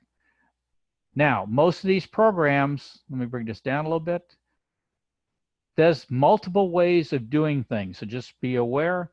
You can use, there's usually a top navigation bar that lets you select items. There's usually a toolbar that lets you select items. Whatever way you want to do it is up to you. That's your preference. To just be aware you can do it multiple ways. I am going to show you just one way. I'm a nav bar person, so I like using the nav bar and seeing all my options. This is the open folder here, but I'm going to do File, and I'm going to Open. And of course it says where and what. Well, this particular folder on the machine that I'm working today is on the desktop. I have a folder called AP. That's all the stuff for today's class. Remember, we're working on the North Shore, and I want to be in the working folder. What happens is it pulls up a panel showing I can further select because I can pick one or multi. All you need to do is just pick, you can pick one or any, it doesn't matter, but you just got to pick something and say open. What will happen is if you pick just one picture, then of course you're going to see that one picture. If you pick multiple pictures, you will see multiple pictures. You can change the view around anytime you want, doesn't matter. So remember though, I hate working picture by picture. So guess what we're going to use? This guy has a batch processor in him. And so let me move my screen over just a little bit here. So what we're going to use to do the fix here, and remember up top, it's color and haze is what we're after. We're going to use the batch processor, and notice I have a whole bunch of things already in here to tell you what we're going to do. And there's a few other steps, but let's walk through them. First thing, select from File. This is how you read this, from File, Batch Conversion. So over here, from File, come down. If you notice, there's an option called Batch Conversion. That opens up the Batch Conversion panel. And let me get us oriented first before we do anything. If you notice, if you draw a quadrant on this thing, there's an upper left, lower left, upper right, lower right. Let me tell you what these things do. In the upper left, this is the what I want to do box. So this is where I'm going to tell it what I want done to the pictures. The lower left is the notice it says output directory. So this is the where I'm going to save it box. The upper right is what do I have available for me to go work on? And notice it's showing the pictures in the working folder. So even though I had just the one picture, it shows me all of them. In the lower right is the box that I say, do it to these files. So I have the ability to take them all down here and then tack them all, or maybe I just want to do one or two and bring them down. Okay, and I'm going to show you both methods. Okay, so with you being oriented, the other thing is, one more thing down here in this lower left, there's a Start Batch button, which we'll come back to at the end. Okay, so let's go ahead and start through. If you follow through this, let me move it up a little bit so we can see a few more things. Okay, what I want to do is from File, open a batch. We did. Now, remember, left, left, top, down. Go left, down, right, up, right, down. We're going to follow that pattern. First thing in messages, find advanced. Upper left is what I want to do. Find advanced. Okay, you saw where that button was? It was right there. That opens up a panel. Now, I have, just like the camera, there's all kinds of junk I can do. Guess what? I tell you, I want you to use auto adjust colors. Well, let's look at the panel. I have a resize thing. I have this. There's auto adjust colors. I'm going to click that. Also, it also says ensure overwrite existing is checked. So if you notice over here, you look around, open miscellaneous, override existing is checked already. Okay. Be sure no other options like resize are checked. Whoops. Look at this. Resize is checked. I want to uncheck that. So per my instructions, go to batch, select advanced. Now let's tell it, I want to auto adjust colors, make sure it overwrites, and I'm good. And I make sure nothing else is checked. This other one down here does not matter, but we'll just leave it on. Okay, and of course, the end, it says click OK. Now, before I do that though, let me let you know that the way this program works, along with RoboGeo, it remembers the last time you played with it. So the reason this was checked resize and nothing else done was because last time this program got used in this machine, it did the resize function. Now that I'm telling it to do this, when we come back into it later, you're going to find it remembered that. Okay, so real quick, select those options and press OK. I got my options picked, not things set. I'm going to say OK, which brings me back to the batch processor. Next step. This is what I want to do. Now it's going to tell me where to put it. I want to use the current directory. So currently, if you notice, it's telling me where it wants to put it, and it wants to put it in this place called users gypsy desktop resize data. That's not where I want it.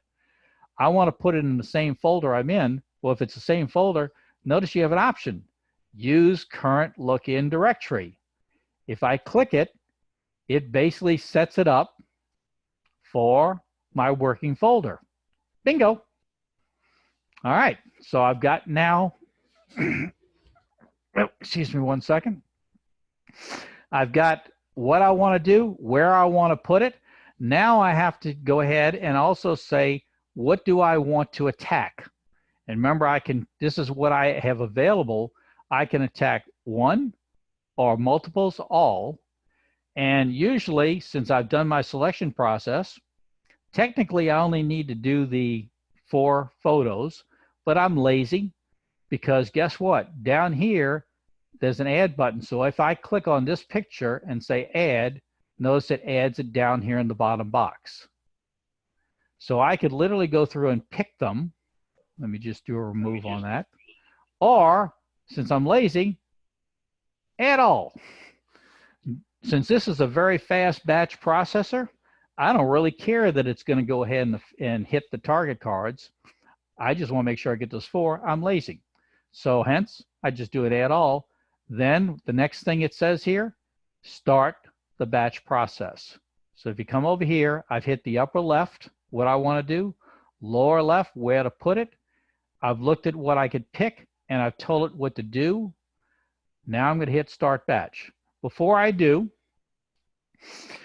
what I'm going to tell you is it's then going to go off and do this, and what you're going to see is you'll see some messages on the screens of it processing through, and then we're going to come to a status box at the end. So I just want to orient you first, but let's go ahead and do that.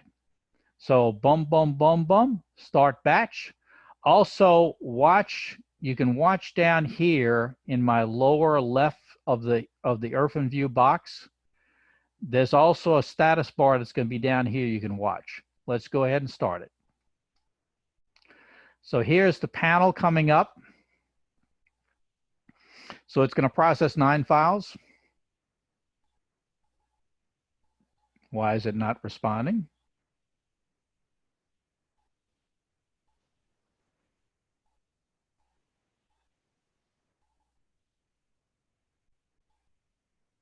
Okay, there we go. All right. So notice it's going to go through. Now notice it is taking more time, but I wanted to show you throwing everything in here that it still will take it. Ideally, depending upon your laptop, it may go fast, it may go slower, so you may want to limit the pictures that are going through. Notice in the status box, I can see there's warning files coming up. But what those are, and you'll see when we get to the final one, those are just warnings. They're not going to be a problem. If you remember, while this is doing it, over on the side, I told it to use the current directory, and I also told the batch processor to overwrite existing files. So it's simply telling me that, hey, it's going out and attacking this file that's in the working folder, and it's shoving the thing, it's putting its replacement right back in, and it's just warning me that it's overwriting the original file. But I don't really care, because even if this thing messes up, I have the backup file still in the originals. I guess, Mark, I should have just done the 4 pictures. That's okay. This is real world. Yep, this is real world. And again, this is actually fooling with the pixels of the pictures. So depending upon your picture quality, it will affect the time here. Okay, so let's just let it finish.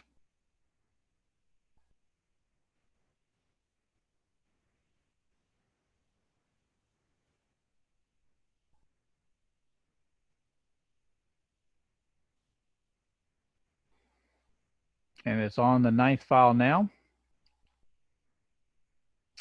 Bingo. Is now finished. At the top, it says batch conversion done. It has given me a status bar that said it processed 9 files with 0 errors. It gave me 9 warnings, but as I mentioned, then the warning is not a problem because it's doing exactly what I told it to. Okay. With that, These were 9 megabyte files. So the bigger the file, the longer it takes. yeah, like I said, these are from a mission, so they're big. All right. So All right, with Rick? that all done, Rick, yes. before you change your screen, over on the left where it says optional, you can do other color corrections with batch and save overwrite. Can you show us how to do that? Where's Yeah. that other, that optional? Real quick. All right. So I'm going to exit batch, and let me bring the batch processor back up. So I'm going to go back to the back, just bring that screen back up. All right. What this is, remember, these programs are capable of a lot more than we're teaching you. IrfanView is a full-fledged photo processor. You can do all kinds of stuff with it. We're only going to teach you what we want you to be familiar with to get the job done. Remember, we're not trying to teach you to be a professional photographer or a professional photo processor. So you don't need to worry about all. But if you do, what I was just saying is, what that comment is, depending upon what you see in the picture, you may feel you need to do something else. If Yeah. so, batch processor advanced tab, remember all this junk that was here?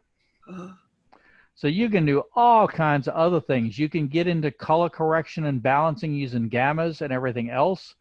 You have other options to do depth of field options. You can see there's a whole number. What we're saying is this program, when you use it, we want you to do 2 things with it. The first time you use it, you'll do an auto adjust colors with an overwrite. The second time you use it is when we do the resize operation with an overwrite. Okay, so nice it's got all these features. It's just like the camera.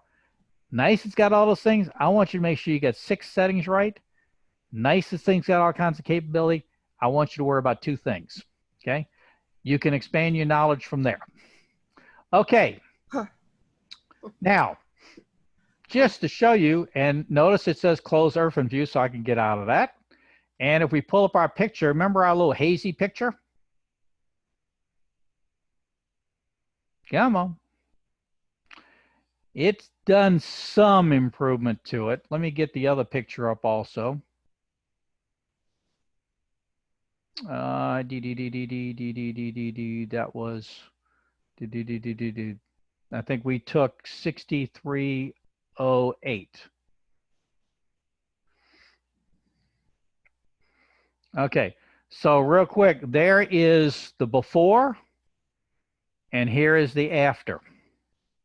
Okay, not a dramatic improvement, but there is an improvement. It all depends upon the picture. Okay, some pictures like that one I showed you an example, it really pops. Now, if I want to, I could go back in IrfanView and start playing with all the settings, but that's not my objective here. So my objective is we got to get the job done.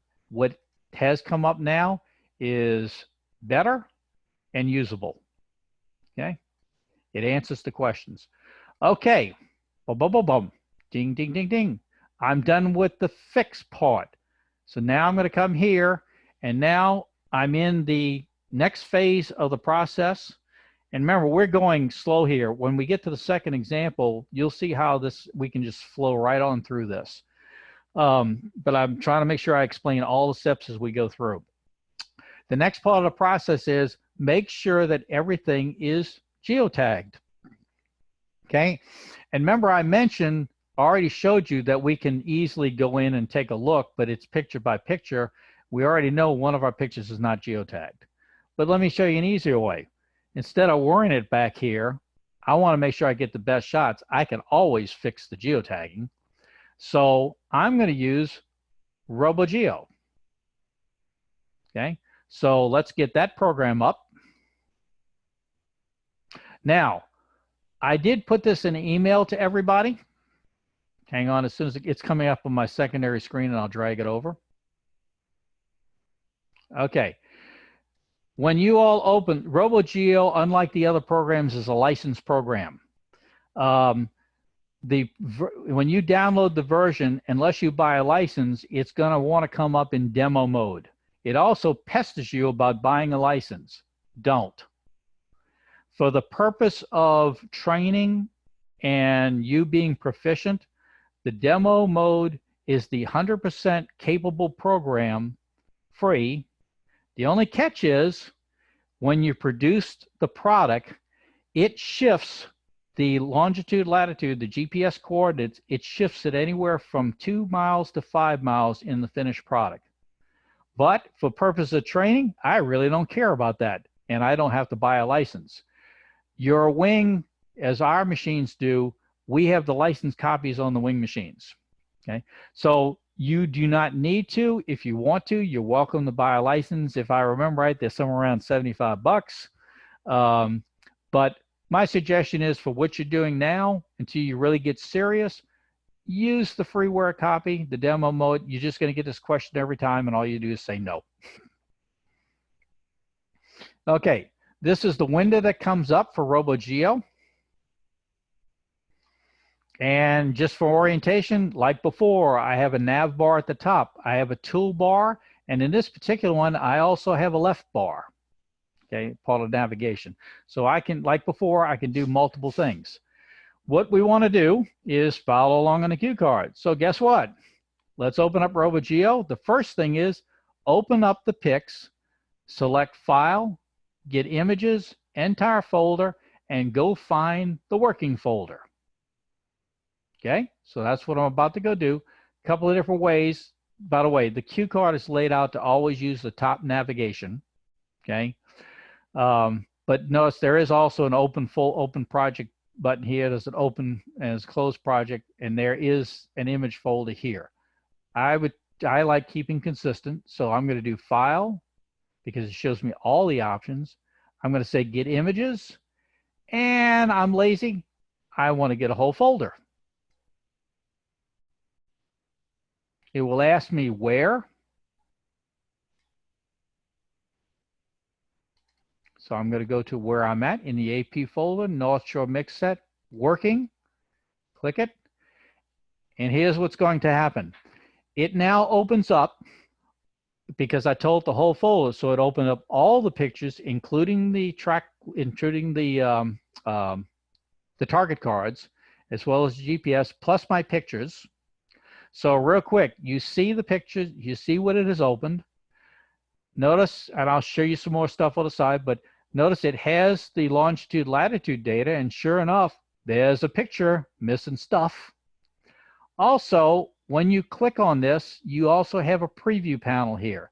So without having to go anyplace, just by clicking in the picture, it will show you the picture.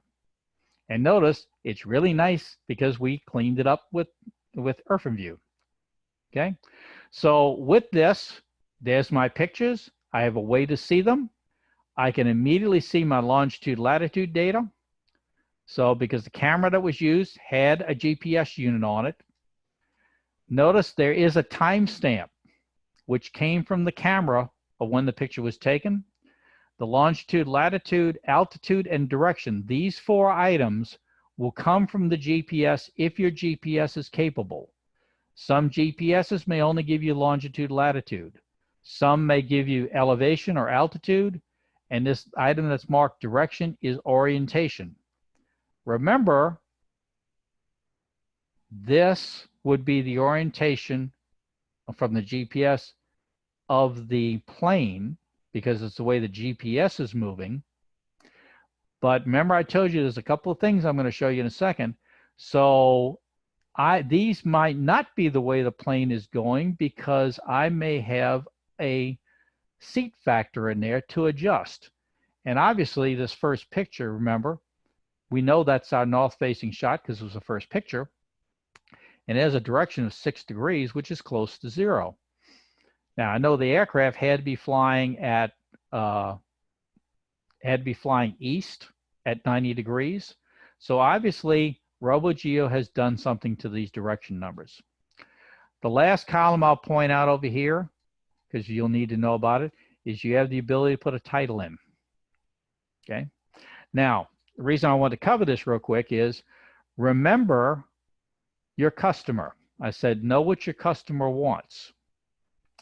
If the customer is FEMA, all you need to do is have longitude, latitude. If the customer is something else and he wants stuff, you may have to you're going to have to put it in, and there's different places. If your customer wants the pictures titled, here is where the titling will go in. Okay, and we'll go through that. The other stuff, remember there's footers and there's emblems and there's north-facing arrows. Well, those get put in different places, but let's just kind of keep this simple first. And what we want to do is, for this first pass, even though I have a picture that does not have geocoding, I'm going to temporarily put that in because I want to go through the process. Once we do the process, we're going to come back. And you remember I showed you a slide of 4 additional ways of putting in geocoding in if I do not have that. So I don't want to interrupt my process right now. So I'm going to show you one of the ways right now. Guess what? I can just type in, and I'm going to use the GPS coordinates from below.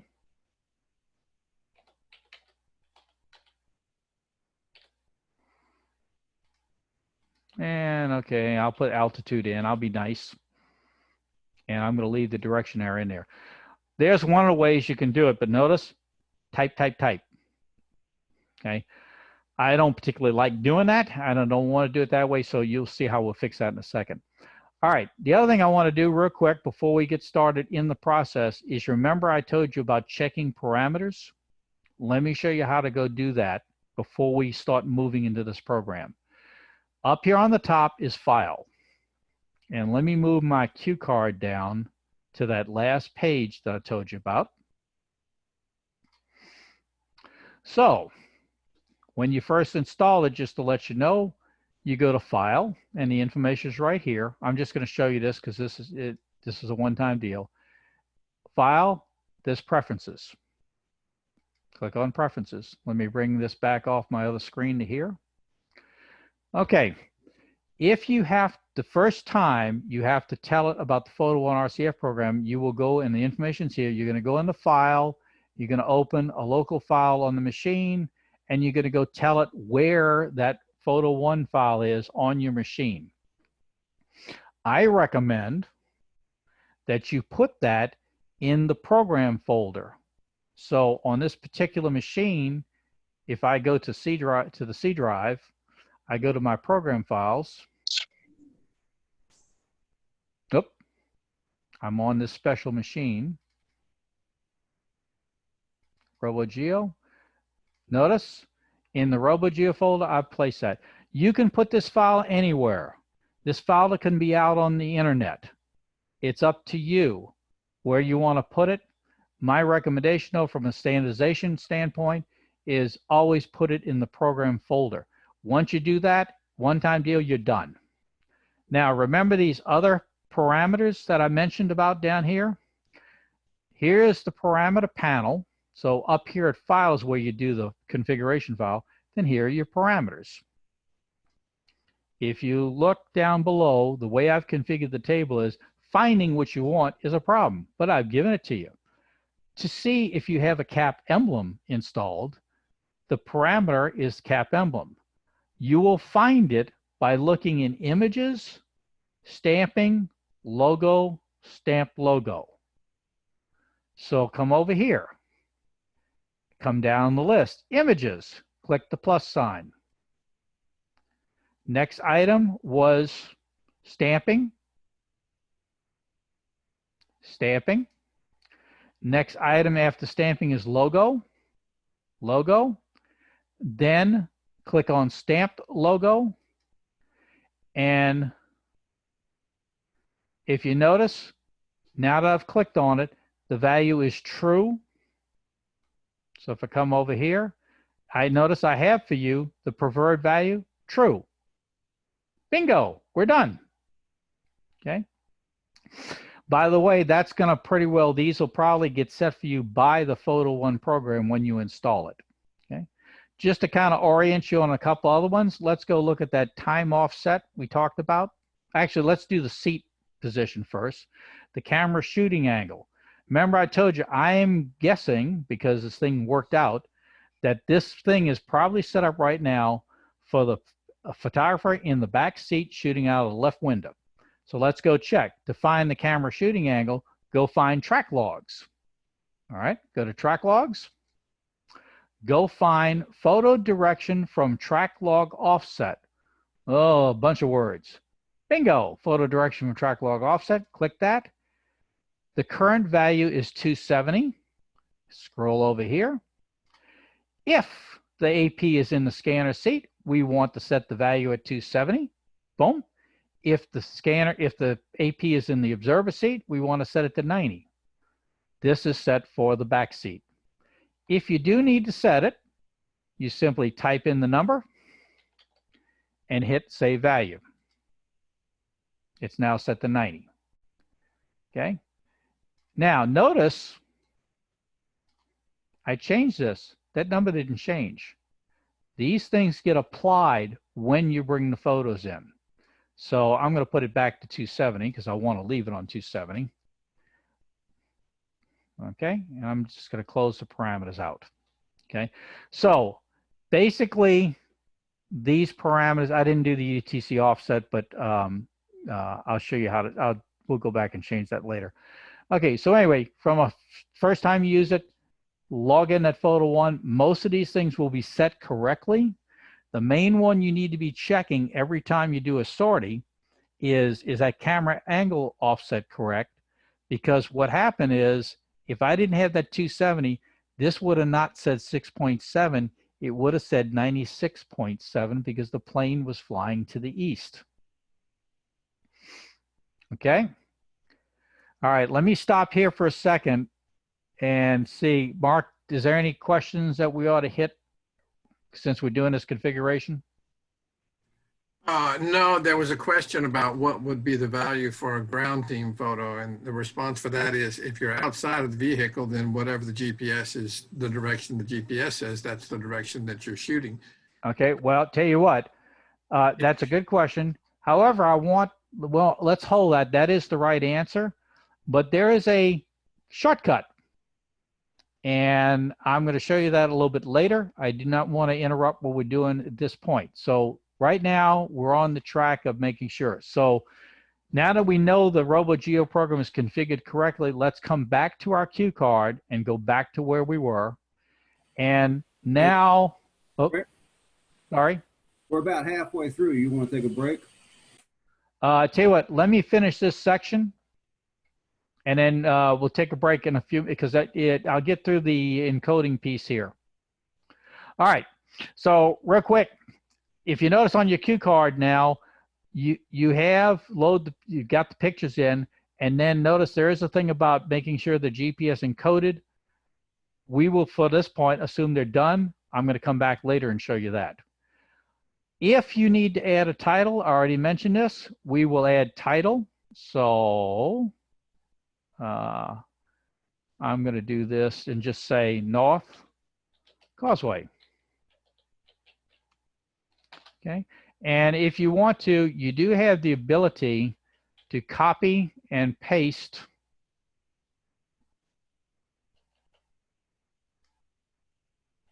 And I'm not sure which ones are the pictures because I can't see them. So I'm just going to put these titles in all of these things. Okay.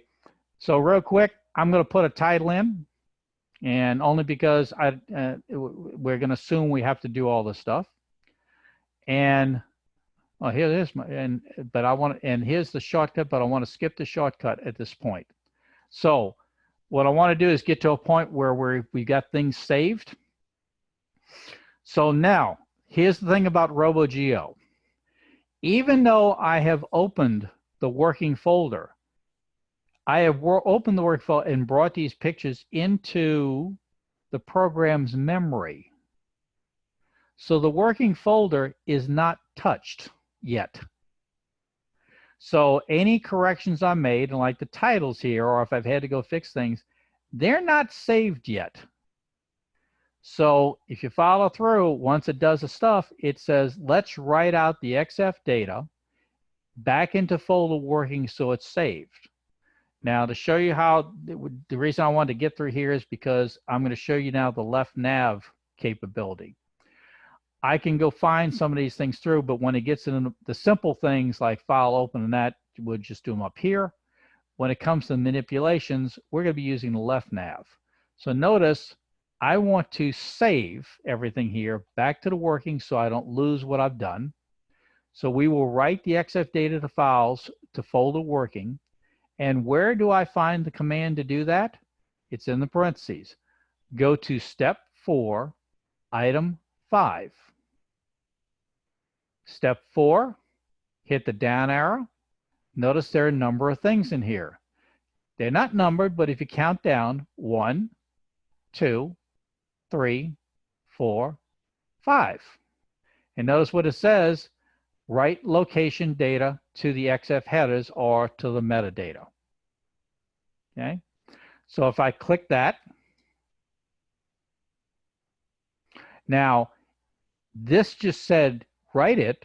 Notice I didn't have a box that said where to, so hence I need to tell it that I want to put it back in where I said put it back into working. So I'm going to click on North Shore working, and I'm going to just shove it right back into working.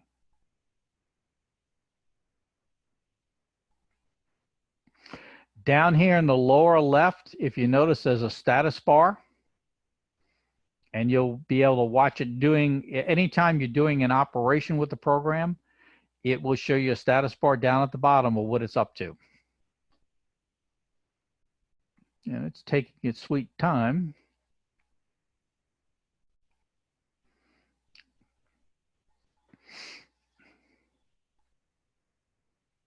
Notice it's going through. You'll get a status box at the end of this. So 6, 7, 8, and 9. And here's the display box that you usually get from all these operations. It tells you that it's done, how many were successful, how many failed, and it also, of course, told you here's where I stuck it. Okay. All right. So I have completed this first part right here, but I want to take a break, but I want to finish this section. Now, remember the customers I talked about we could have? One of them happens to be FEMA. FEMA wants front face pictures with nothing done to it and geotagging in the back. Guess what's in the working folder right now? The working folder has cleaned up pictures that I selected, and I have verified that they're all geotagged. I happen to put a title on it, but so what? That's just in the metadata. So that happens to be the FEMA set. Now, I'm going to assume that I have another customer and he wants more stuff done to it, so I'm going to continue on processing here. But if I do that, I will overwrite this nice clean stuff because I'm about to start doing things to the front. So notice the last step, which is critical. Since I've gotten to this point, and assuming I have another customer to work on or another stuff to do to this thing, we can use Windows, and we'd like to copy the contents of the working folder and go stick it in the FEMA folder. And that's simply to say, let me save the pictures where they are so I have them for FEMA later on. Now, to do that, real quick, and I can do all of it, but guess what? I'm just going to do my 4 pictures that I've got. I've selected my pictures by doing control clicks. Again, you can use the top nav bar to do this. I'm a keyboard boy. So I've control clicked on my 4 pictures. I'm going to do a control C to copy, or go up and do edit copy. I'm going to reorient myself to the FEMA folder, and I'm going to do a control V paste to paste the pictures, and I can switch it to icons and save them in the FEMA folder. Now, if FEMA was my only customer, and that's the last I need to do with these pictures, I actually did not need to do this because I would now be moving right on to delivery. We're going to go ahead and process for another customer. So hence, before I go run off and start trying to do delivery items, I want to get my pictures all done first. So what I'd like to do here is stop, because yep, we're about halfway through. And why don't we go ahead and, if it's okay with everybody, how about a 5-minute break? But since we're 3:02, I'm going to crank back up at 3:10. All right, so everybody take a break, get some coffee, get some water, and we will crank back up there, and we'll finish this up. Mark? Rick, somebody had a question of where is the link to get the Photo One RCF off the Louisiana Wing website? Okay, I'll tell you what, I'll pull the website up and show them when they come back. Okay. It's on the AP resource page that they have access to, but I'll pull it up so they'll be able to see it. You don't have to log into the site? No, it's on the public side for them. Okay, good. Yeah, they have in their email. Oop. I'll go into the member site.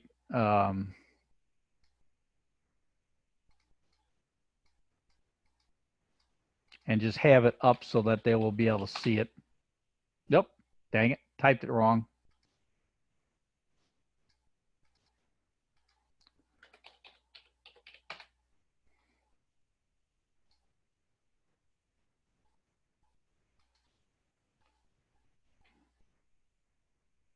Okay. And actually, I think I put it on the student pack page. Yeah, okay. So this is what they're going to see.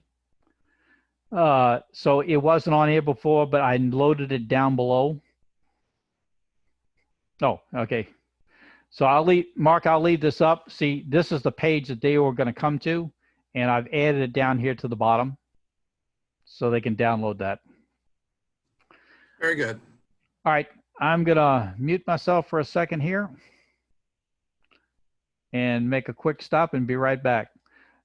Mark, we're doing okay?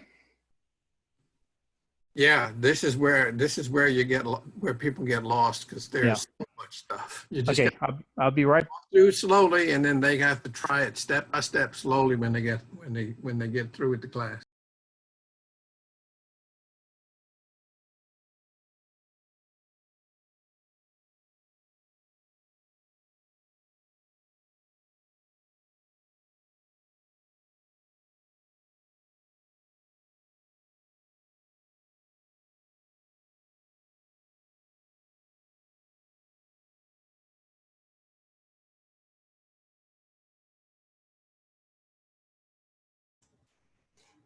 Mark, in downloading that Photo One RCF file, where do we download it to? You can download it anywhere. I mean, the default folder on your computer will be downloads, but once you've gotten it, put it anywhere you want. Rick's putting it in the RoboGeo program file folder, and that works. I put it in Documents RoboGeo, but it's really your choice.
All right, John, I'm back.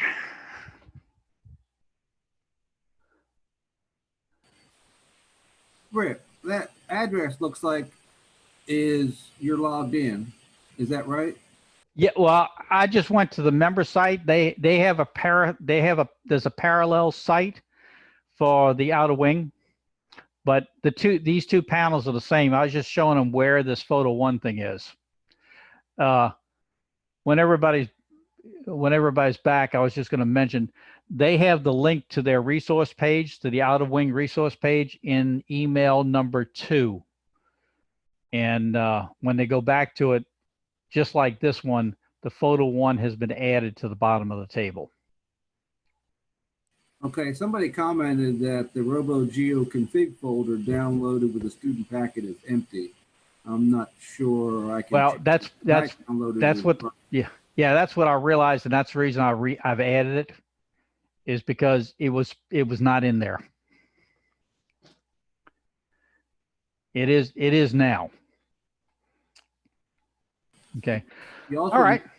You might want to mention too on that, you can't click on it and to download it. You have to click on it and do a save link and download that. Yeah, but that depends upon how the browsers. Okay, I'll tell you what, so you all know what we're talking about. There was a question that Mark caught about the photo one. Just to show you where it's at is, unfortunately, I forgot to put it in the student pack. So if you use the link to get back to the student class pack, you notice I have it up on screen. At the bottom, I added it to the list. So the photo one RCF file is now at the bottom of that. And depending upon how your browser is, you'll click this and have to do a save as, and then you've got the file to go ahead and put it in there. Okay, I apologize for not having that in the first time. Okay, so let me get this guy out the way. Okay. All right, I'm going to assume that everybody's back ready to rock and roll. So just as a quick recap review here, we've got our wonderful pictures. We've actually got them all geotagged, got them cleaned up and selected, and we've saved them off for FEMA. But what I want to do is go ahead and assume we do have another customer. Let's assume it's GOSEP, and they want all the fancy things put on these pictures. Okay, so at this point though, I want to do I can actually keep this now, or I can go ahead and clean some things up, and I'm going to basically make the decision. I kept up to this point the target cards, the orientation cards, and also left the GPX file in here. That was to make sure if anything was wrong with the geocoding and everything, I could get everything fixed. I don't need that anymore, so I'm going to make an executive decision and say, gee whiz, folks, I don't want those anymore. I'm just going to keep my full photos that I need. Okay, this is your call. You can do whatever. Keeping those in the folder will not hurt anything, but I'm eliminating them so I can make sure I eliminate confusion. All right, so notice we completed this thing. The critical item was this last item, which says at that point, I've got FEMA formatted pictures. I want to go ahead and save them off. And now I'm going to continue on for non-FEMA customers. Okay. Assuming your customer is specified, and let's say this customer wants everything. So we're going to have to go put a whole bunch of stuff in this thing. So we're going to start off using this. We're going to stamp additional info to the images. So think of that as stamping onto the face of the images. And we're going to use the RoboGeo. Oh, one thing more. I meant to say this when I was talking about the Photo One RCF. Folks, up to this point, you might find I was going slow, and I was intentionally. However, that's about to change. The reason I was going slow was because I was doing two things at the same time. One, I was showing you how to do the steps, but I was also trying to get you used to using a memory aid, in this case, the cue card. So I was basically explaining the cue card and how it was working as well as what we're doing. I'm not going to do that anymore. You all are now experts. So I'm going to pick up the pace on this thing and kind of keep going through it. So where I'm at, I want to now start stamping stuff on the front. The program I always use is RoboGeo. And of course, I warn you, it's for non-FEMA. So you can update preferences if you need to. We do not need to do that. We've already checked it. So the folder I'm going to work on will be working because it's got my pictures. I don't have to worry about FEMA because I've got them saved. So I'm going to open the pictures in using RoboGeo. That now, technically, I can go do a close and reopen. Excuse me. I need to be in a RoboGeo program, don't I? All right. Remember, I warned you. This stuff right here is not what's in the working folder because it's what's in the program's memory. Now, remember what I did to the folder? Didn't I delete a whole bunch of stuff? Well, guess what? It's still here. So that's the warning that be aware this happens. So if you want to play it safe, and that's what the cue card will do, what you want to do is go out and remove all images, cleans it out, and then I will simply file, get images, entire folder, and I'm going to go get the working folder, and I'm just going to open it back up. And when I do, notice now I only get the 4. So just be aware that's a warning. If you do something in RoboGeo, just remember nothing has been saved until you actually do it. Okay, what we're about to go do now is we are going to do the things that you see here. We're going to be doing some titling. We're going to be doing some adding footers. We're going to be adding north-facing arrows, and we're going to mark it and put the Wonderful Cap logo onto this picture. Okay, so here's how we do it. I got the things open and I'm ready to go. Also, I'm going to assume that we have put the title in already. If not, you're going to have to put the title in. Okay, so to do the stamping operation, left menu, step 4, item 4, and you'll be stamping items on the folder. So step 4, if you notice, I've got that open.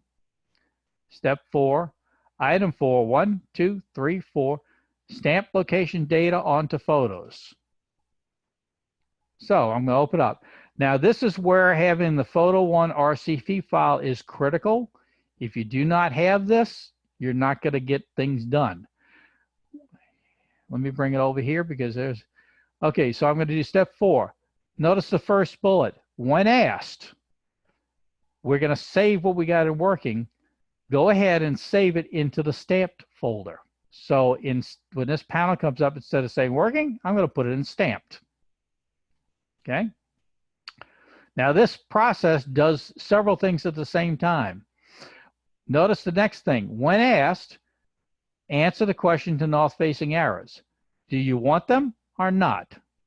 And if I say yes, it's going to go on. Now I need to bring, hang on, it went over to my other screen. You're going to get a message that talks about this because what it's saying is it's going to do the north-facing arrows based on this direction data. So let me pull the panel over so you can see it. So notice what it has done. It's gone through, and notice this is a picture by picture. And remember, I told you I hate picture by picture. So I'm going to show you a shortcut afterwards. But picture comes up. It shows you the north-facing arrow direction. If you like it, good. You can go on to the next picture. If you don't like it, you do have the ability to reset the action. So, for example, this is painting north. Let's say I really want it the other way. Let's say I want it pointing to the right. I can set that to 90. And notice it changes it. But let's go back and put it to where it was. I think it was 360. Or actually was, I don't know. I'll just put it back there. Okay. All right. So with each picture now, because it's going to step through, that's the reason I wanted to get rid of, is you look at the north-facing arrow. Do you like it? Yes. Go on. Otherwise, fix it. Go to the next picture. Is the arrow right? Remember, this is the west-facing shot. So, yep, that's correct. Next picture. This is the south-facing shot. Yep, that's correct. This is the east facing picture. North arrow is correct. Good. If everything's good, that's all you need to do. Notice I had to go picture by picture. That sucks, so I'll show you a shortcut in a second. But if anything is wrong, you have the ability to fix it, okay? So I'm going to say done. Now, you get a question about edit the IPTC data. You notice over on the cue card, when asked, always say no. We do not use that, okay? Now, the next thing it's going to do is the footer. So it's going to ask you to put text in for the footer, but notice since you're using the CAP RCF file, it has already pre-done the thing for you, and it's just asking you to put the numbers in. So for fun, let's do 20, Tango, I'll do 1111, and let's do sortie, I'll just pick it as 001, okay? Now, when I click OK, it's going to go off and do this process. And again, you can watch the status bar. So I'm going to say OK. Down at the bottom here in the lower left, you see it's processing 1 of 4. I realize that's kind of hard to read on the screens, but we'll just let it run.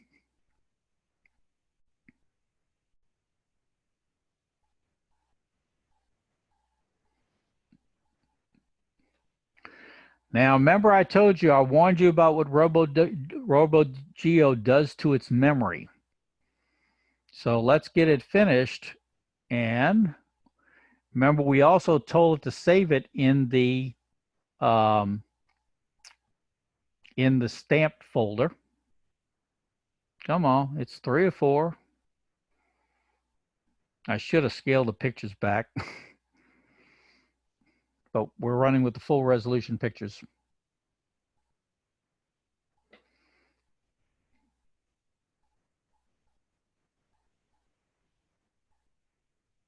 Okay, here's that status panel I mentioned, done, no fails, and that's where it put it in the stamp. So let's say okay. Real quick, let's click on one of these pictures. Look at the preview panel. Where's my title? Where's my footer? Where's my arrow? Where's my emblem? Remember, I warned you, this is memory. It saved what it did into stamped. So guess what? Move this here. I'm going to go into the stamp folder. And when I go to look at the picture in stamped, there's where the stuff is. Notice a title's been added. North facing arrows are fixed. Emblem is affixed. And the fin has been put in with all the data. Okay. However, RoboGeo, go back to it, doesn't, because guess what its memory's got? It's got the stuff from working folder, not the stamp folder. So notice, okay, there's a warning here, or if you do this, there's a warning. Clear RoboGeo's memory because that's not the new stuff, and do a remote. And the way you do that is toolbar, it's edit and remove all images. So I'm going to do edit, remove all images. It clears that out. And just for fun, because I know where we're going to go, let's go open up the stamp folder.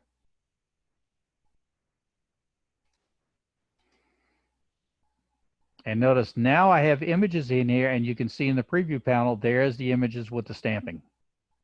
Okay, so just remember, RoboGeo, if you start working on stuff and find, wait, stuff's not here that should be, it's remember, you got to make sure you're clearing and resetting RoboGeo's memory. Okay, last step in this whole processing process. If we go take a quick look at the files, I'm in the stamp folder. Real quick, I'm going to switch to details. Notice these are still very large files, 9 megabytes, 11 megabytes files, okay? If I try to go deliver these to the customer, I may or may not have trouble. If I'm going to upload them, I may end up having to, and I got to slow in that game, this is going to take forever. And this is only 4 photos. Guess what happens when you try and do 100? So there's one more part of the process we would like to do. We would like to come over here, back to the cue card, and notice everything's set for low. Now what I want to do is I'd like to use the renaming option. Sorry, I spoke ahead of myself. The final thing I want to do to these files is, if I go look at the stamp folder, is notice I still got the funny names. Apologize, I got ahead of myself. One more step. I'd like to rename these to the human being names. And oh, by the way, guess what? RoboGeo has us with that Photo 1 RCF file. So what I'm going to do is get RoboGeo, and we've already done the first step. I've cleared the memory, and I've now got the stamp folder open. I'm now going to select the rename option, and notice where it's at. Step 4, item 1. So I'm going to go step 4, item 1. And let me bring the panel over. And this little panel opens up. And here is a warning spot. If you get this far and you open this up and you don't see all that wonderful junk filled in, all this wonderful writing, and it's just blank, it is a warning that your Photo 1 RCF file is not configured to the program. Okay, it will just come up blank. This is how to go put stuff all over the, how to rename the files. Okay, so this is the instruction. If this ever comes up blank, of course, you shouldn't have gotten through the other part either. But if this ever comes up blank, take a time out and go fix it. So, beauty of this thing is, ooh, I got photos here. I want to hit them all. It's a batch processor. All I got to do is open it up, get it in memory, bring this panel up, and hit rename. And off it will go to the races. Oh, it also wants to know where. Notice I have it. When asked, save it into folder 4, the final. So I'm going to go back to desktop, AP, not sure, final. Okay. And that fast, they were renamed. Now let's go see. Here's folder 3. There are the pictures. And let me change my view to be consistent. There are the pictures, but there's those funny names. I'm going to switch to final. There are my pictures, and there's the new names. And notice it has the title, North Causeway. It has the time and date stamp, and it has longitude, latitude. All done automatically for us. Jumping back to the cue card. Last step, close RoboGeo. I am done with it. Okay, at this point, I basically now have, if you remember my folder set, I have FEMA ready to deliver folder pictures in the FEMA folder, and I have pictures with a lot of stamping and frou-frou dust in the final folder, ready to go. I want to do one more thing. Let's assume we're going to have a bad internet connection working with FEMA. So I want to resize these big FEMA files, and notice how big they are. I'll go back to details. The nice big files. I want to make some small files that are perfectly acceptable, and I will upload those to get things up there fast. And then I will come back later when I got a better internet connection and upload the main files. So, real quick, go over to your cue card. Now, normally, the next thing you would go to is delivery. But because I want to add a step, go down a little further, and here are the instructions for resizing. Resizing will use OrphanView. So we're going to swing back to the other program. So this is basically if you just want to do a fast upload. Again, I'm kind of moving along here, so if you need to hit a question in the chat, or if you're really bad, yell in that. So here's what we're going to do. We're going to do a resize. This, again, just like the rename, is a very fast process. Okay, start OrphanView. Let's start OrphanView. Okay, first thing, open the pics in 4 final. Now, in this case, I told you 4 final would be the GOSEP folders. I want to do FEMA. So open the pics in 6 FEMA because that's where the photos are that I want to go play with. So I'm going to go up here and take FEMA, and there are my pictures in the FEMA folder. Remember, just pick anything, one or more, doesn't matter, and just get it open. Okay, let me get my screen reset here. Okay, to do the resizing, we're going to use the batch conversion just like we did before, but we're going to choose the resize option and make sure that all other things are unchecked. So, File, Batch Processor. Remember the 4 blocks: what, where, what available, and to do to what. Let's go back up here. Batch Processor, follow the steps. Advanced options, yes, bring that up. I would like resize, yes. I would like to make sure and uncheck anything else. Remember, I told you it leaves these crazy things on, so I'm going to uncheck the auto adjust color. One more thing. When you use the batch processor, back on the cue card, File, go to Advanced, and choose Resize, and then let me stretch this over. You control the size of the picture. So set the parameter, the max picture size parameter, to 0.5 and uncheck the uncolor. Notice everything is there for you in the cue card on what to do. So I've checked resize, I've unchecked color, and notice right here down below, there's an option that says set image size to, and it is at 0.5. This again is one of these times where you do this the first time, it will always be here from this point forward.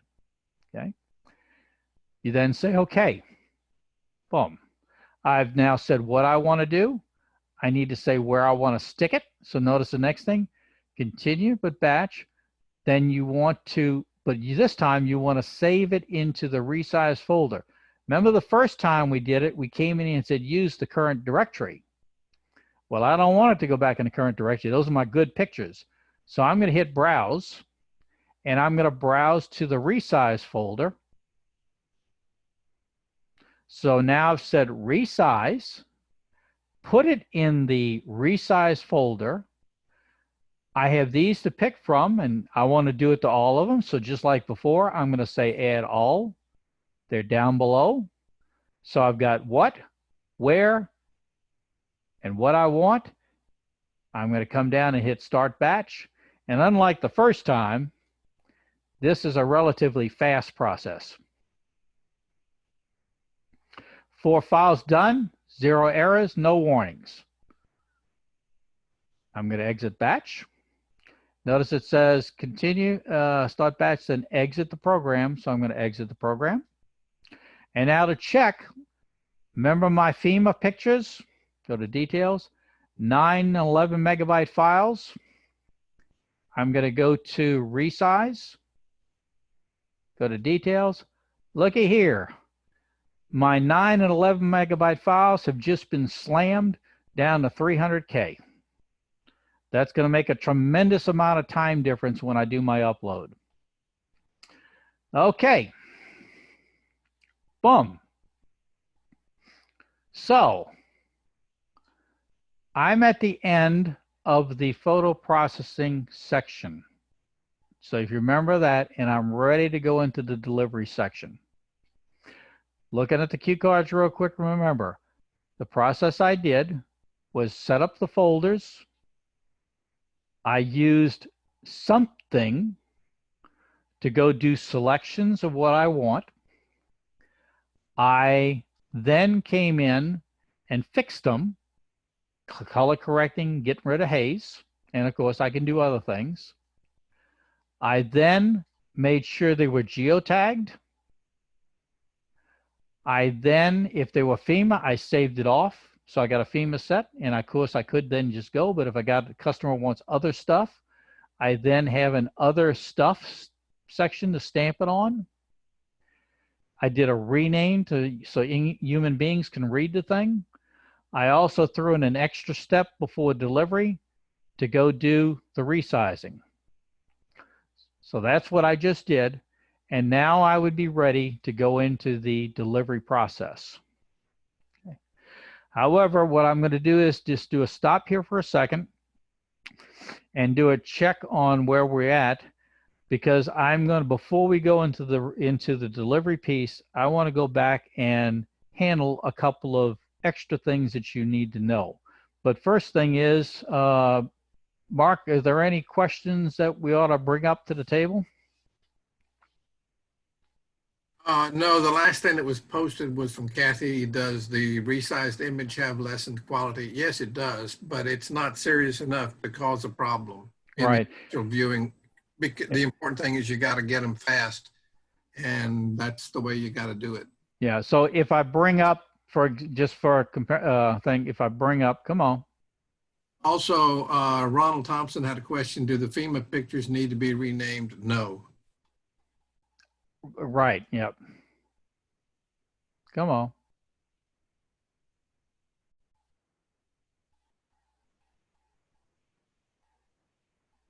Ah, okay. So to answer the cat's question, this is the resized picture of the north shot. And unless you really start trying to, but basically what happens is you're really not going to notice anything unless you try and zoom in. If you zoom in, she's going to pixelate. But for the purposes of the initial activity, this gets the customer some initial information, so it's acceptable. However, you still need to follow behind and put the real pictures up there. Okay. All right. So what I would like to do is, I guess I'm trying to decide. Tell you what.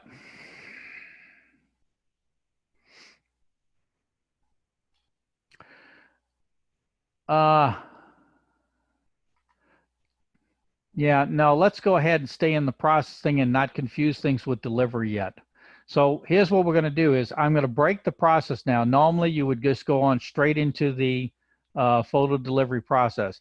There are two things that I need to show you. One is we glanced and briefly mentioned about what to do about missing geotags. So I want to show you how to handle that. The second thing is I also promised you a shortcut, because remember when we did the north facing arrow, that was a picture by picture thing, and we hate picture by picture things. So what I'm about to go do is I'm going to go, let's see, let me bring, I want to reset something here. So I'm going to go to RoboGeo.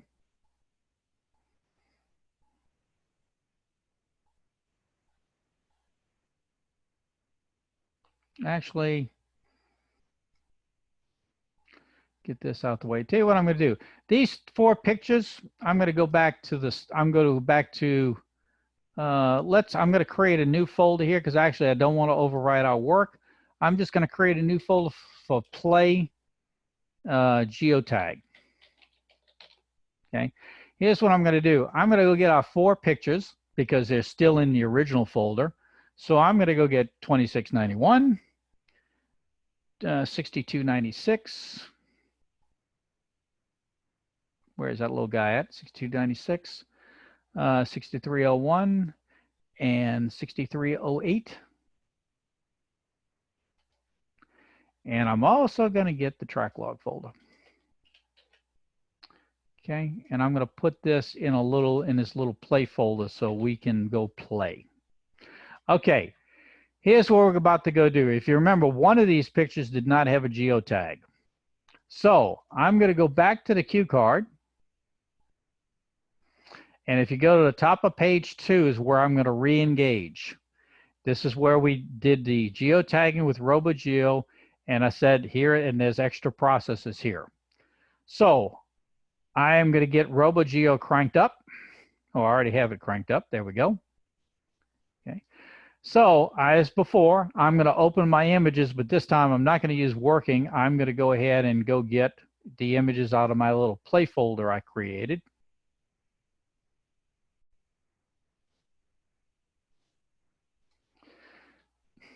Okay, so notice my pictures have come in. I've only brought in the pictures. And whereas before, our first photo is missing geotag data, and these other ones have got it. So what we're going to do is now I'm going to show you the 4 methods that you can still do to get that thing geotagged. And I already demonstrated one of them. If you remember, the final one, which is manually edit, is I went in here and just manually edited those things. However, that's picture by picture. I don't like that. So let's do the 4 options are, if you remember from my slide that I have the ability to take a GPS device and plug it into the computer, and RoboGeo will go get the data and pull it in. And if everything works right, it'll actually load it in. The way you do that is, and it's right here in the cue card to remind you, is you're going to use the option of File, Get Location Data, and you're going to choose the Download from GPS option. Now, heads up, this is going to fail. And the reason it's going to fail is I have no GPS connected to the computer. But I want to just show you how this would be done. File. This time, instead of images, I get location, track log, download from GPS. If I pick that, it's basically going to have a hemorrhage. And it's going to give you this message. Look, dummy, you don't have a GPS connected. And notice it says Garmin GPS. Because remember, I told you the program is not new. It's not real forgiving. So there's how you would do it. And if that did work, you would find all of the long lats have been put in. Method alternate number 1. Nice. Didn't work. So let's do, because we're good on the photo take, I told you all were experts, and we made sure we had a backup GPS operating, producing a track log. That could be a handheld, cell phone, I don't care what, but something gave me a track log. So to import and use the track log file, here is the second option. Select File, Get Location Data, but use the Import option. File, Get Location, Track Log. This time, I'm going to say import.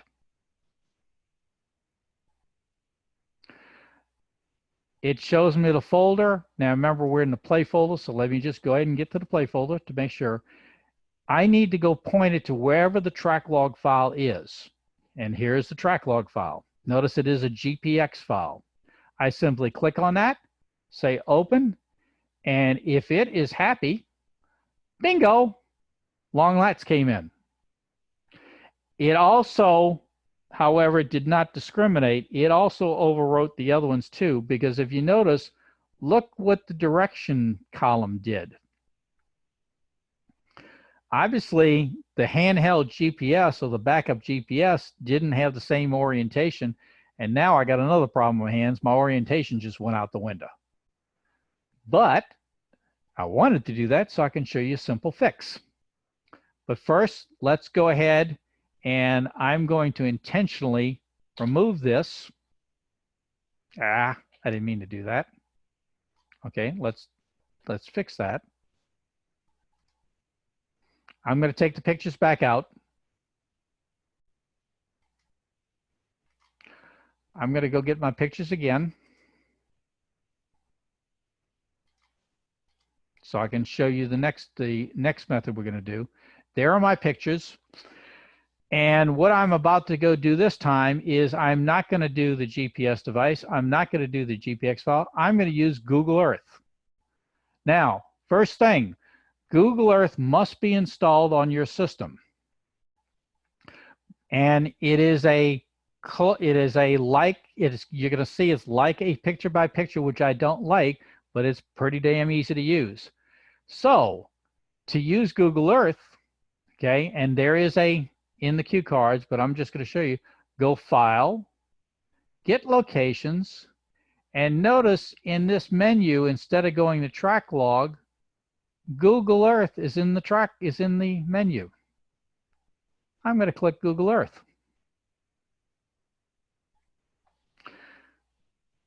And let it come up. .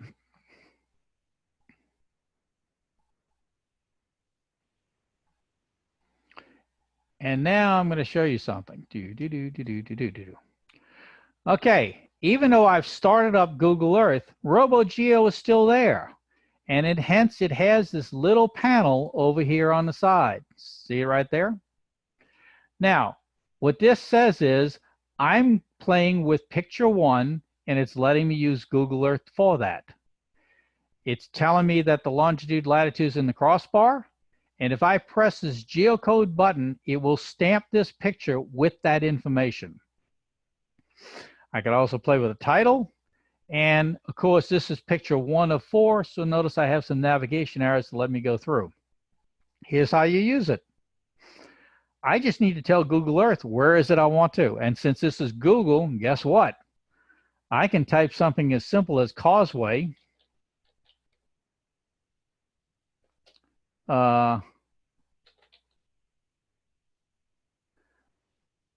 Causeway Bridge. Here we go. Causeway Bridge. No, that's Clearwater, Florida. That's not what I want. How about Causeway Bridge, New Orleans?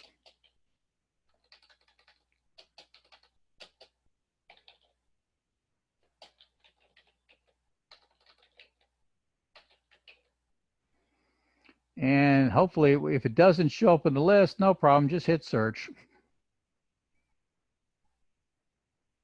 And a lot of times it'll pop up. You just click it there. If not, you hit search. And notice it found the Lake Pontchartrain Causeway. And it immediately moves in, zooms in from the globe, and takes you straight to the causeway. Now, the only catch is it put me, I'll zoom out a little bit. It put me on the causeway in the middle of the lake. Not where the North Bridge is, but no problem. See the crosshairs? I just move the crosshairs where I want. And of course I can zoom in. I can keep zooming in. Whoop, whoop, whoop. Zoom in a little more. I can put those crosshairs right dab smack on what I want. So notice I've located Lake Pontchartrain, North Badger, put the crosshairs on it. To stamp that picture, I say geocode.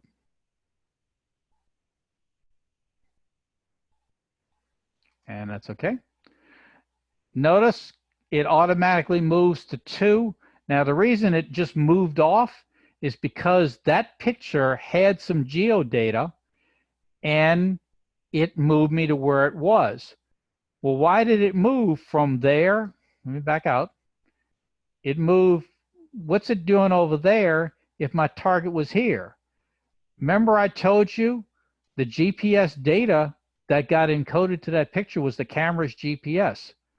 The camera wasn't over the target. It was in the aircraft.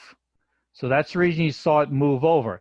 If you had all pictures not with any geodata, it would have simply left it right here. Okay. So just for fun, I'm going to go ahead and do all 4 of them. So notice it keeps moving to wherever the aircraft would have been. Not sure why it went all the way over there. Come back, get back here, geocode that one, and move to the next one. Geocode that one. And now I'm done. So I can close my RoboGeo box. Notice my RoboGeo comes back up. I can get out of Google Earth.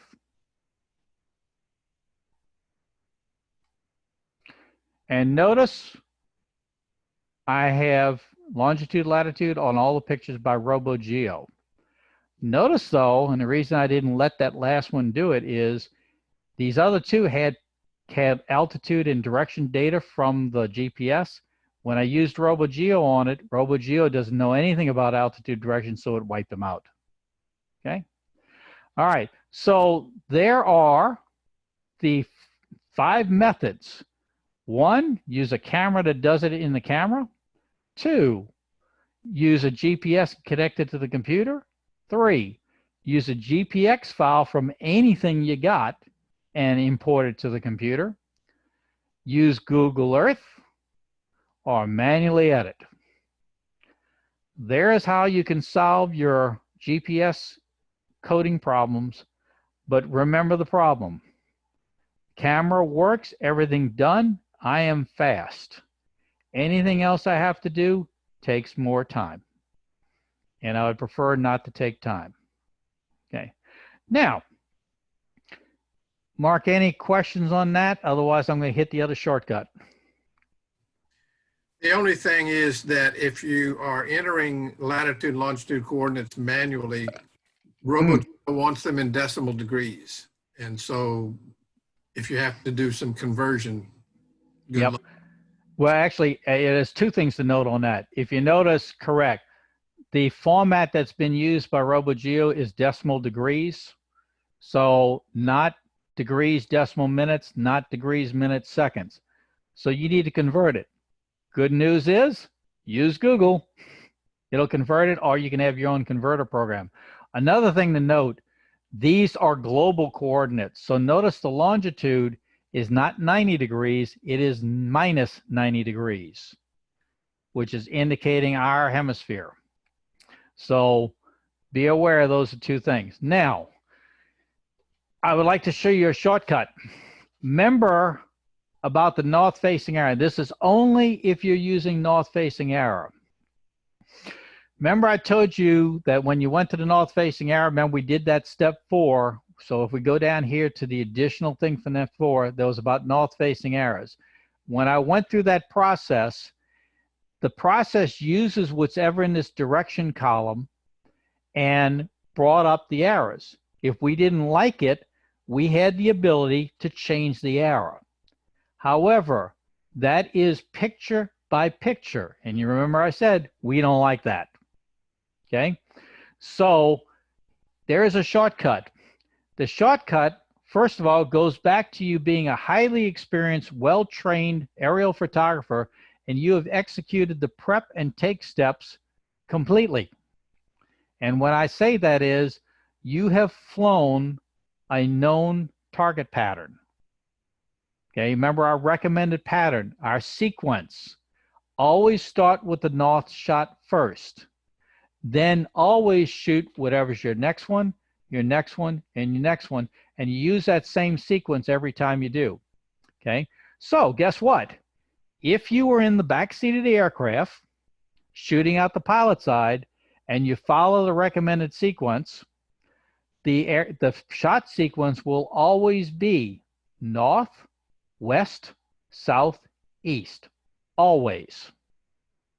Now, unless something has to happen with the aircraft, but bottom line, well, guess what? If you would like a shortcut and not want to waste time with the north-facing arrows, and plus, remember I told you, your onboard GPS on that camera, it was pretty good on what we just did.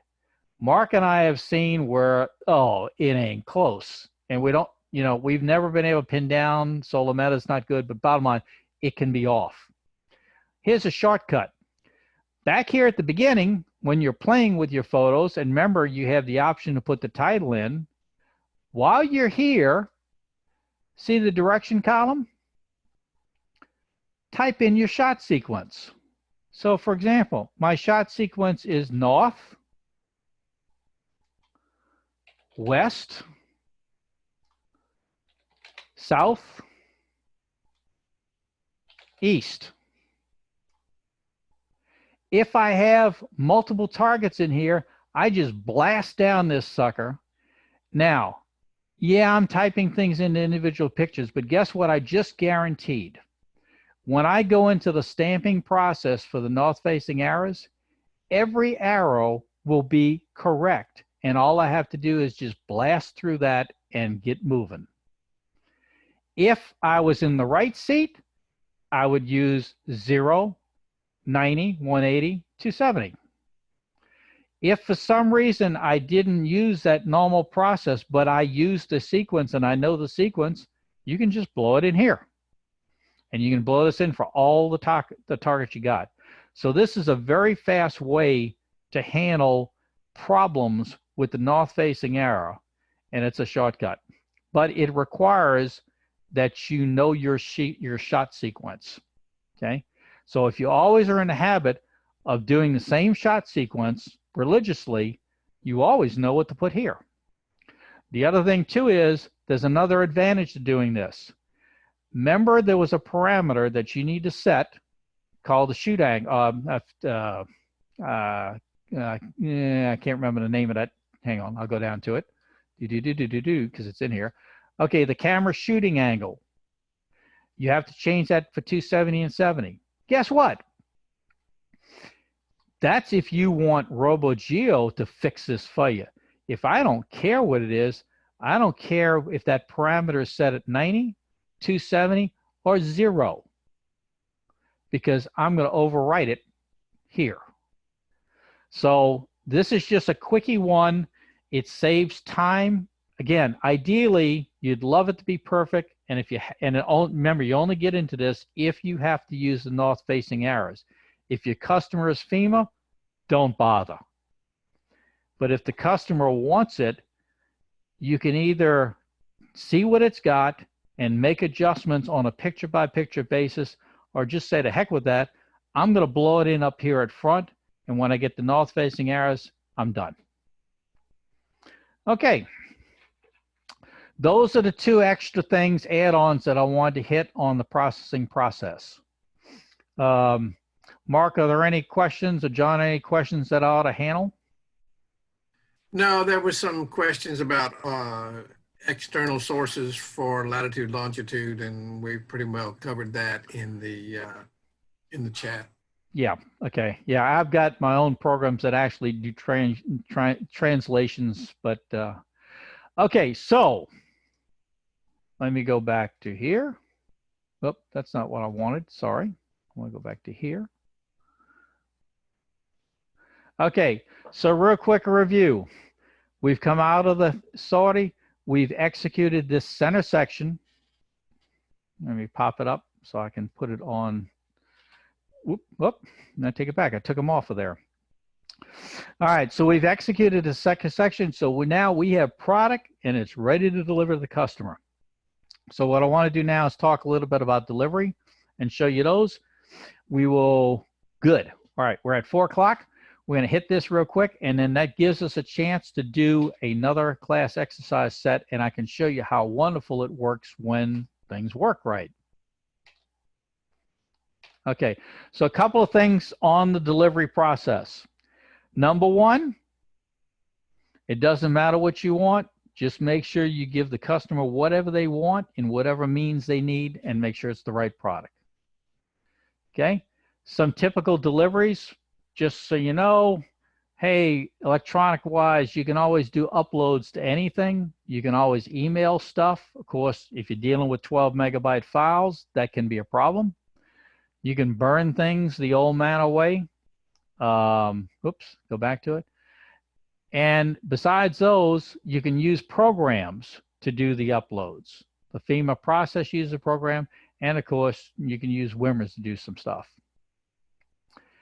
So a couple of heads up things here is Wimmers, by the way, when we upload pictures we'll be using the sortie information, the debrief panel, to put that in. I'm pretty sure everybody's familiar with that, so we'll hit that just real quick. Everybody ought to know how to just put files on a USB drive or upload. Again, we're not going to take any time doing that one, but we are going to do a walkthrough of the FEMA uploader because you must know how to do that. So real quick, let's get Wimmers out the way. Wimmers, way back when it was Wimmers 1, we used to always upload pictures to it. Wimmers 2 came around, they cut the thing back, cut that option off, and now they put it back in. It's been in there for about at least a couple of years. So real quick, just where you go, basically whatever panel it is you want to, whatever picture set you want to upload, and I'm going to tell you that you want to upload a resize. Because unfortunately, remember we talked about, we hate doing things picture by picture. Okay? See the bad news comment at the bottom? This thing is picture by picture. Welcome to Wimmers. So use whatever picture set you want. There's an upload button that I'm about to show you in the debrief panel. So you get your pictures ready, preferably the resize. You will go to the debrief panel for your sortie and do it picture by picture. So let me just show you where it's at, and we will not do a live demo with this. So in this particular example I've got up here, you'll log into Wimmers. Now again, those of you, if you're not familiar with Wimmers, if you want to be an AP, you will learn Wimmers. So that's a homework assignment for you. Bottom line, when you go into Wimmers, you will select a mission and you will select a sortie. And that's what I have pulled up here on the side. I have done that. I've gone in through the missions, picked a mission, picked a sortie, and my sortie panels have come up. And I have actually selected of the mission panel, the briefing panel, I've selected the debrief panel. Here's the debrief panel. When you go down to where you can upload junk, okay, most of us always go in and load the fuel receipt in. There will be an option that says sortie files. So just like the mission, you can save stuff, but not in the mission, you can save stuff in the sortie. Now, depending upon your incident commander and instructions, they may tell you to load pictures to the mission files. Wonderful, just do that. But if they tell you to load to the sortie, this is how you do it. You go to sortie files, that pulls up the sortie files panel. There's an option, if there's a folder there, you can pick it. If not, there's a button, unfortunately it's behind here, you can create a new folder. So in this case, aero photography. You would select the folder, aero photography. There's a browse button, which you cannot see. You'd browse to the picture, click upload, and the things will appear. Picture by picture. So if you have 100 pictures, this is going to be a bear. And I would highly discourage your incident commander, AOBD, or planning section from saying, I really need to have this up there on Wimmers. But just be aware, if you get requested, this is how you do it. It's straightforward, but the bad part, it's picture by picture. Okay, that's all I'm going to say on Wimmers, because I would prefer to say, let's discourage the use of this if possible. However, remember, this is where Air Force usually sneaks and peeks. So you may get the request to put the pictures up there. Same thing, I would try to put the resize up there, but you need to really put the full resolution pictures up there. So depending upon what your connection is, same deal holds with Wimmers. I mean, with FEMA. Okay, unless there's any question on Wimmers, let's go to FEMA. All right, FEMA. Couple of things to ground you first. Understand what we do with FEMA and what they ask us to do is we don't send pictures to FEMA for them to play with and take a look at, okay? We are uploading pictures, we have authorization, and we upload pictures into FEMA's cloud database. And it's got photos for everything you can think of in there. And it's organized by events. It's got all kinds of other parameters, but here's what's going on. FEMA doesn't want necessarily individual photos. Their ultimate objective is they take the photos, they take the geodata that's in the photos, and they're really up to trying to thread them together and produce a big interlaced full detail photo or terrain, okay? Now, when you go into the FEMA database, you'll find all kinds of button popping things. When you look at photos, you can zoom in, kind of like Google. You can click on little icons and individual pictures. You know, you can see the kids in front of the ice cream parlor when you zoom in on the ice cream parlor. That's the same thing. The main thing is to let you know is FEMA really doesn't want the individuals. They're not going to pick them up and actually use them. They want them to go in this database so they can interlace them. And there is also a whole bunch of people that work with FEMA that basically gauge these things, because again, if you get multiple photos of the same thing, people pick, and that's how these things get updated. We are also not the only one to upload in this FEMA database, so there are specific parameters you're going to have to use. Okay, so that kind of grounds thing out and why we have to use a special program to upload to it. Okay, so the FEMA uploader is more of an uploading tool than a full-scale program. You must install it on the computer, and like RoboGeo, to use it, you got to have a couple things added to it. Specifically, there are two parameters that have to be added, the URL and the token. Okay. And like I said, you really need to be connected on a high-speed internet connection. Okay. You also need Adobe Air installed still, don't you? Yeah, I'll hit that in just a second. Okay. Just for grounding, to use this, we have to specify some parameters. So, ching ching, back to the briefing sheet. And yeah, I showed you all an example yesterday. In order to put stuff in, because remember I told you this database is more than CAP. So there are some parameters you will be given in briefing that you will need to use, and they're labeled event, team, and mission. Now, unfortunately, we didn't write the program, so in reality, you'll see in a second, that's mission, sortie. I forget what the third thing is. Anyway, we'll get that in a second. But the other warning on this too, and why did I create, remember in our folder set, we had those 6 recommended folders, and one folder was FEMA. Well, the other thing about this thing is, good news is, it's like a batch processor. It doesn't like doing things one at a time. The bad news is there's no option. This thing uploads everything in a folder. So you do not want to have anything else, cue cards, GPS panels, anything in the folder that you're going to upload other than your pictures that you want up there. All right. So real quick, a couple other things, and I'll pull this up on the cue card, but I just want to show you what it looks like because these slides are much better looking than the other thing. When you fire up the FEMA uploader, we'll cover the settings panel in a second, but this is the primary panel you're going to see. There's a section 1, 2, and 3. You can see over the side. Section 1, we fill in using drop downs, and we fill those in based on what the briefing gave us. We do not use the section 2 for any reason, and we use section 3 to browse to the image, to the folder that we will upload. When that happens, you'll see the image counts come up. You'll see below this, and you'll see this on the live one, it'll show you the images, their status, and when you're uploading, you'll see them going along. Bottom line, when they upload, you're going to see green check marks, and that's what you want. All right, now we're going to cover this in a second. I just wanted to get you oriented.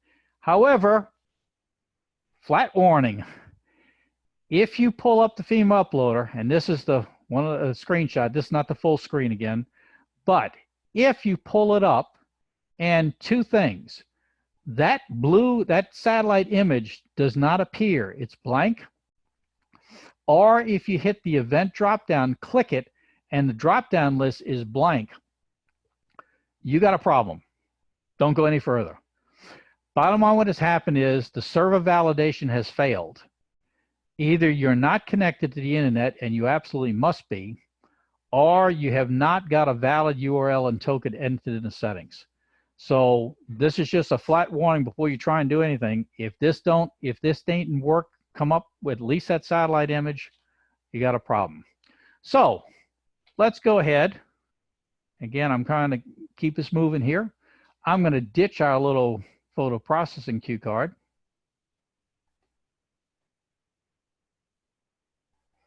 I'm going to bring up the FEMA uploader card. The first thing I'm going to do is just kind of get you oriented real quick. Okay. In the FEMA uploader card, there's 2 things you got. There's a setup page, and there's also a use page. The setup page is what you can use to load in. It has all the information. The reason I wanted to come this, though, is down here, if you notice, this is a panel. Down here is program setup. You must enter a URL and token I mentioned. The URL universal for CAP is this URL. And I've got it built in here. Of course, there's an option to go to get a details. If you Google Civil Air Patrol aerial photography, it will take you to the national page that they've got, or a national document, and it has this link in it. But you need 2 things. This is universal for CAP. There is also a token. This token, I've never gotten a straight answer, but this your wing, you need to check. This is one of the items check. Check with your wing on what token to use. This could be used as a universal token, but other wings also have their other things in there. So this token that you see here and the one I'm using is in this document for us. The one that you all downloaded, it has a warning that says check with your wing for your token. The other thing I'll mention too is when you execute this API serve file, it should automatically install Adobe Air. So there's two things being installed, Adobe Air and the FEMA uploader, because actually you're running Adobe Air. If that fails for any reason, it's a freeware piece. You can load it this way. Just kick it in. So what you need to do in setup is Adobe Air's got to be in there. You got to get the uploader in there, and then you need to configure it with the token and URL. Okay. And again, there's a warning in here about the folders. Bottom line, pictures need to be geotagged with no face of picture enhancements. Other than things like dehazing, that's fine, but don't stamp titles, north-facing arrows, and that. And you can only upload the files in a folder, so don't put anything else in there. All right, real quick, the second page, just to orient you. Here's what we're just about to go do. So let's go set things up. And I'm going to shrink this down. So I'm about to go bring. Now remember, in our mission, I have a FEMA folder ready to go, but these are biggies, remember? So we're going to actually upload the FEMA pictures we have in the resize because they're nice and simple. So I'm about to bring image uploader up.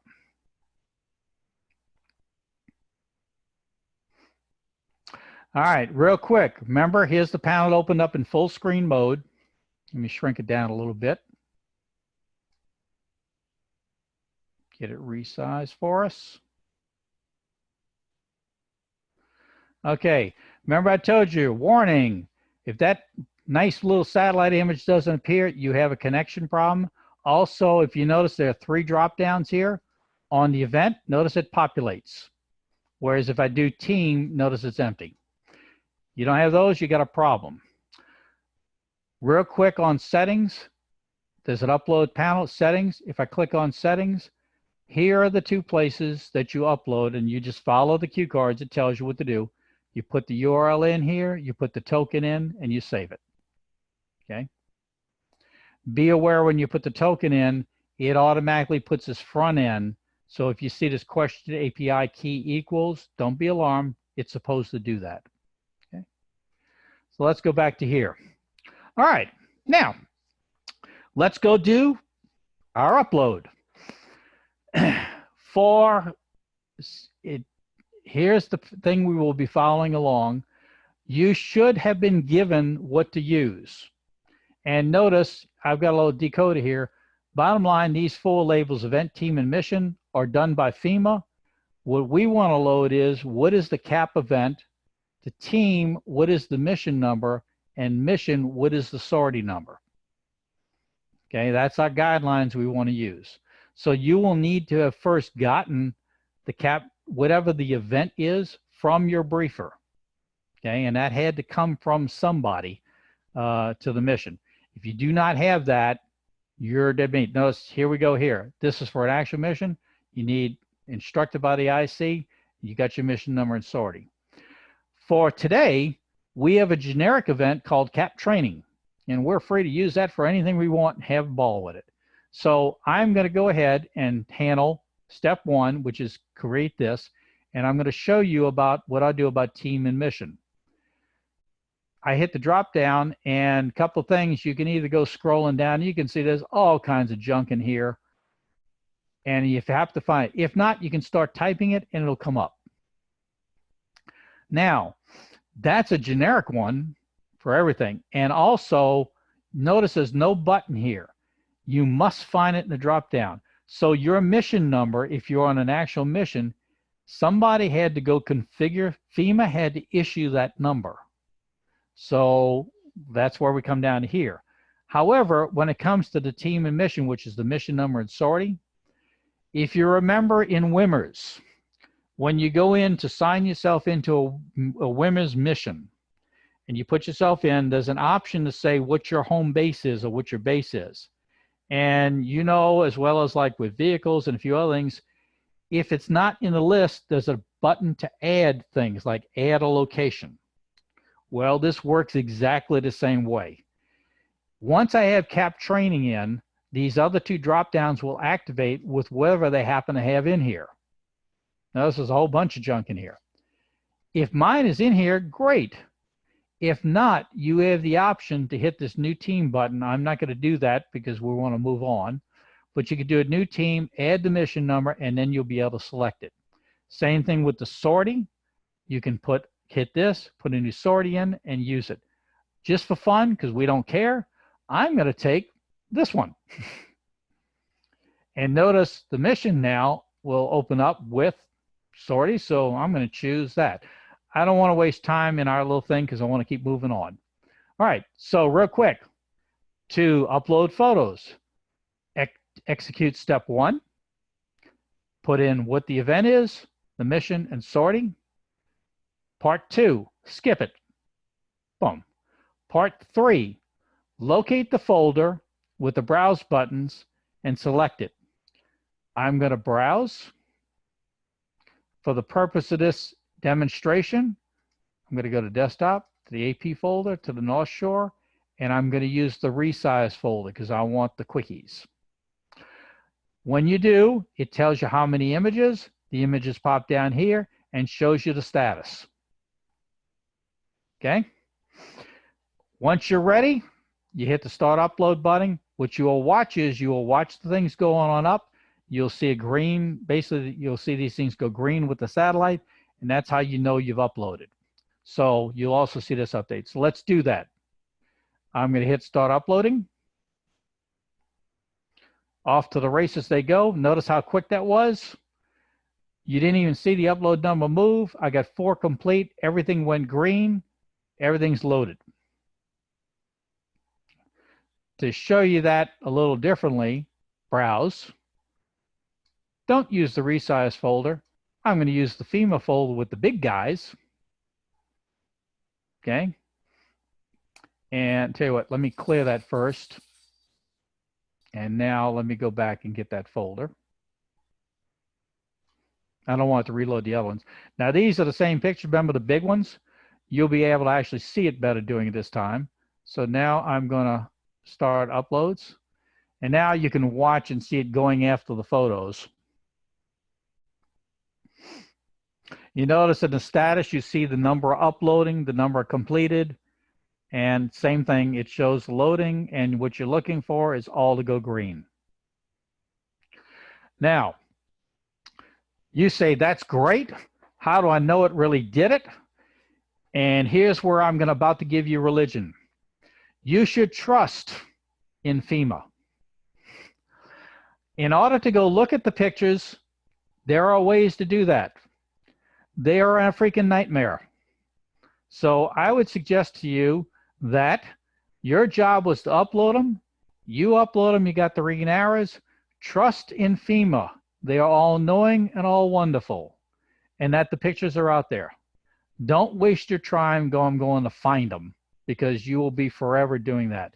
They have much better tools than we have access to, so don't waste your time on the tools, and I don't even include them in here as far as the tools used. Let them yell if they got a problem. All right. FEMA, done. Any questions that we ought to address, Mark, John? No, it's just it's a bear to get through all these steps. It's something that this is why you have to practice this a lot, because Okay. you're not going to remember this stuff. Yeah. You have the cue cards we have, but like I said, whether you use these cue cards or not, my recommendation to you is have a memory aid, because that's the problem. There are a lot of steps, folks. I can't disagree, shoot that down. However, there are great things when things happen. So we're at 4:20 my time. So we have 40 minutes left. unless somebody has some other, I tell you what, let me hit, there's a couple that I want to take. There's about 2 more slides I'd like to hit you with. And then I'd like to use the remaining time and blow through 2 more class exercises and show you some of the nice things of what happens RUD and some other things you can do. So let me go on to here real quick. Okay, 2 slides I'd like to hit real quick, and it's takeaways.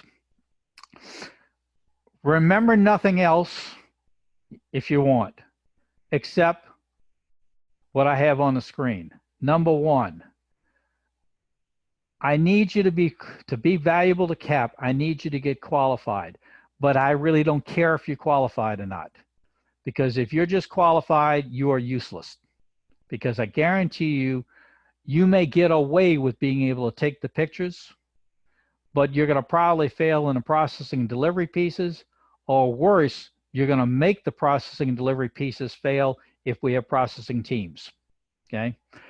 I need you to be proficient, and that means practice.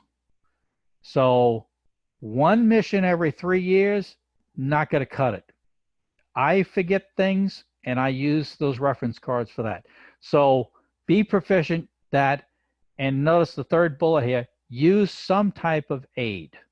You're welcome to these cue cards that we have here.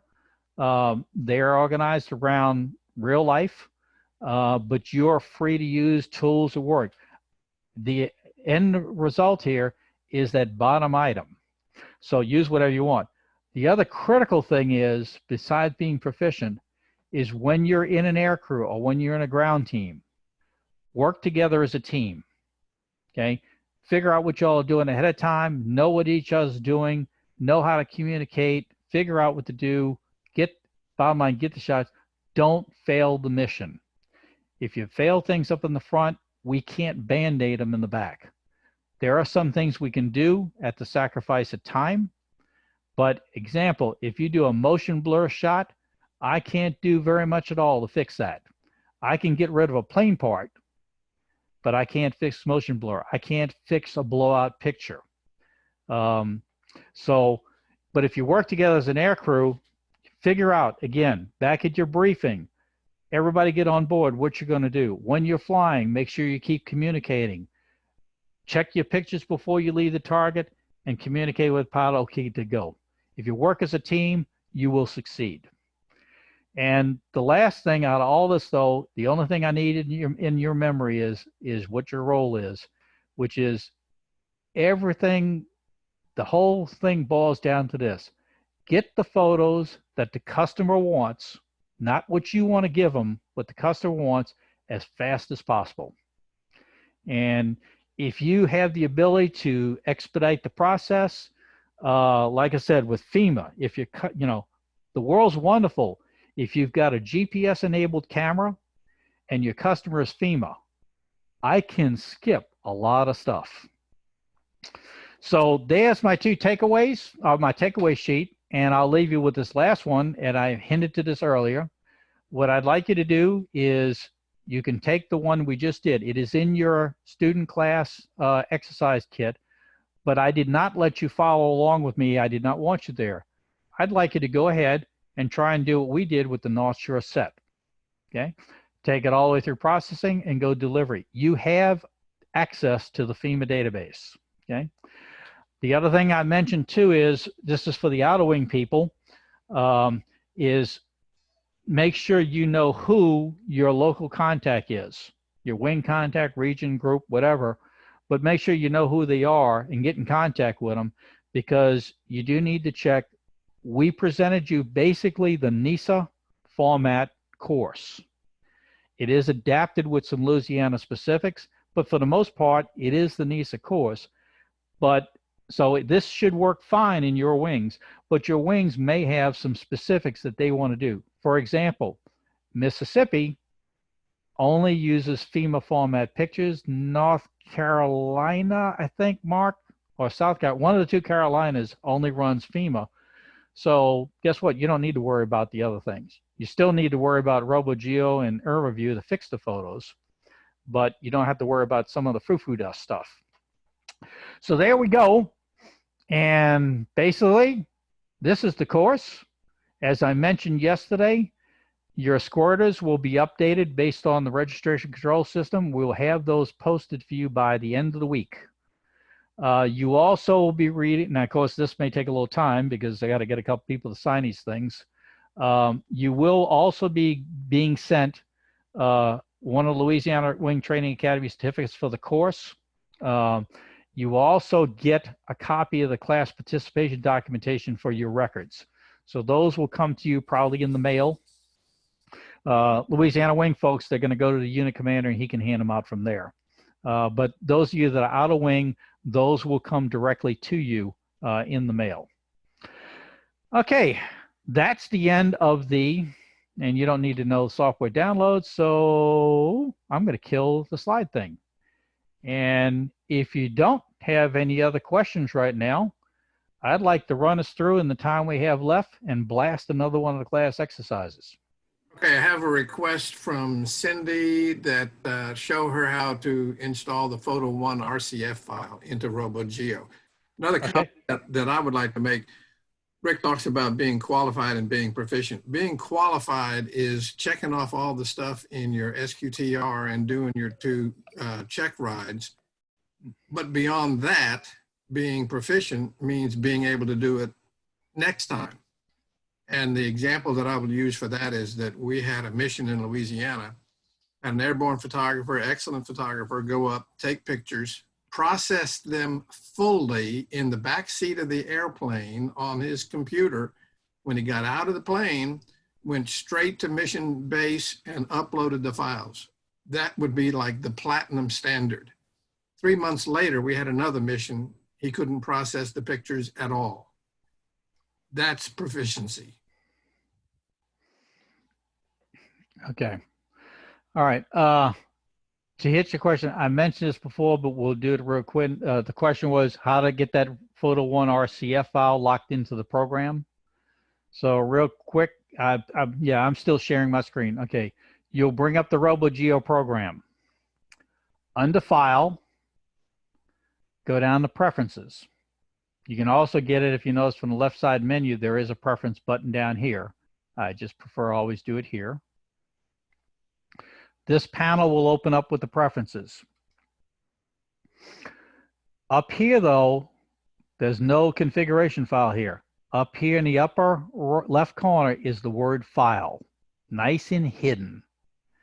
You click on File, and now you're going to tell the program where is the Photo One RCF file. So I will open. And remember, I told you this Photo One file can be anywhere. So on your machine, but notice there's an option from the web. You can go out and have this thing parked on a file server someplace. But for the most part, I would recommend it here because here's why. I want to be able to process photos whether I'm connected to the internet or not. If you have your RCF file out on the servers and you're not connected to the internet, you won't be able to access that. So my recommendation is you put that Photo One, download it to your machine, wherever you want. It doesn't have to be. Select local file. You point it to the file, and like I said, my recommendation is you go to where your program folder is, which is going to be in usually the C drive. On this one, it's L. C drive, it'll be in program files. You just have to find where it's at. But again, you don't have to put it here. You can put it on the desktop. So put it where it's convenient. My recommendation, though, is go find your program in the Windows folder, find program files, come down. You will see a RoboGeo folder, and stick it in there. When you click on this file here and say open, it then saves it in the program, and it's the last time you have to do it. Again, you do not need to put it here. My recommendation is put it on your machine though, and put it here. It's a nice safe place. It will not accidentally get deleted. Once that happens, you're basically going to come right back here. It doesn't tell you anything, but you will know it the moment you try to do things like the arrows or the rename. Those panels are going to come up blank if the Photo One file is not there. Okay, is that all right? Another thing I would add here is especially if you're working on a different computer than you normally work on. Your wing has a bunch of computers with RoboGeo on it. You don't know how the last guy who used the program set it up. You may have set it up for a right-facing photographer and as opposed to left-facing. You may have turned the logo on or off. There are other things that could have been changed that'll bite you later on if you don't know about it. So what I like to do, and even if it's my computer, it may be a while since I did it, I like to reload the Photo One RCF file each time so that it gets it back to a default that I know then I can just go back in and change the 1 or 2 items that I want for the particular sortie. Yeah, that's a good point, Mark, because me, I'm highly protective. I don't like using the wing resources. I use my own resources. So for me, that's not a problem, but that is correct. It's also the same situation. Remember, we talked about the camera. Make sure you reset that camera because you don't know if somebody squirreled the settings in that camera, and then you're going to be trying to figure out, 1,000 feet trying to figure out why the camera's not working right. So that is a very good thing. I'm just kind of spoiled, Mark, because I never use this stuff on anything but my equipment. Yeah, I do too, but just in case, you never know. Yeah. So, okay. If there are no other questions, let's go ahead. I'd like to do another one and show everybody how it works right. So, okay. So here's what we're going to do. I have another one here called the barge set. And let's go do this one. And if we have time, I want to come back to the Grand Encore because this is one that basically a total GPS failure occurred on this one. But let's go do one that works right. So notice I have a barge set. I've got it on my, I'm still sharing my machine. I already have this preset, and I can't remember if these two were in your student pack, but I will put both of these, if we use them, out there so you have access to them. These are out of our we have a big storage library that we keep still, we're on a mission. We grab the stuff from the photographers and save everything. So we have a barge set. Notice it is already, come on, there we go. We've already got pictures in here. This is a multi one, just to kind of orient you real quick. I'm going to bring up a picture here real quick. This actually has some of the other photos that are recommended in the take process. Notice there's the mission card, documentation, what aircraft I'm flying in. And of course, then we get into the photos. And you might recognize my little test is I went in here and found the worst damn picture I could of that antenna tower and gave that to you all for the test. So we're going to do this. However, I want to do we're going to do make sure where I've got it at. Yeah.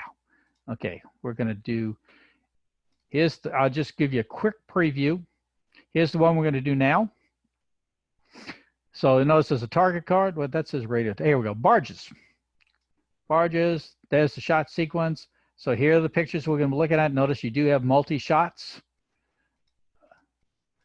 But the good news on this particular one is they're all nice and GPS encoded. So I am not going to bring up the cue card. I'm just going to let you stay focused here on what I want to do. So you need to trust that I know what I'm doing. So let's go ahead and get our barge set, which is going to be this set of pictures right here. And I'm going to get this track log, although I don't need it. Now remember, I'm in the original folder. Step one, get the pictures I want and all the whole set and go put them in a working folder. So I intentionally just did the set I want. All right. Now, the first thing I need to do is do a selection process. So real quick, here we go. I'm going to use the little photo viewer, the Windows photo viewer, just like I did before. So here's picture. Well, let's go back. This should be, okay, this is the North set. So there's picture, picture, picture, okay. So that one, that one, that one. I like that one. So let's use that one. So that's 4276. Here's my next set of shots. None of them are worth a flip, but I'll take this guy. Let's see, first one, nah, that one's down a little bit. We'll take this one just because it's centered, 4280. I'm just making a note of the numbers on a piece of paper. Here's this shot, picture 1, picture 2, picture 3 is nice, and there's picture 4. Let's do picture 3. So that's 4284. All right, barge shot there, nice, nice, all nice. That one, that really looks pretty nice and zoomed in. Let's use 4287. Now, real quick, I'm going to do a quick spot check on whether I can dump everything. So here's what I'm going to do. I'm going to open RoboGeo. Because remember, I don't like doing things picture by picture. File, get images, entire folder. And I'm not going to do the North Shore. I'm going to do, and I won't trouble with your trash can set. Working. I'm going to open the working folder. And lo and behold, all pictures encoded. Also, I got altitude and I got a direction. Okay, so I'm not sure if those directions are right, but before I do anything, I'm just going to get this out the way for a second. I know I don't need any extra pictures, so when I do my selection now, I'm going to get rid of everything but those pictures. So I want to keep 4276. I want to keep 4280. So I'm just selecting the ones I don't want. Whoops, rats. And I want 4284.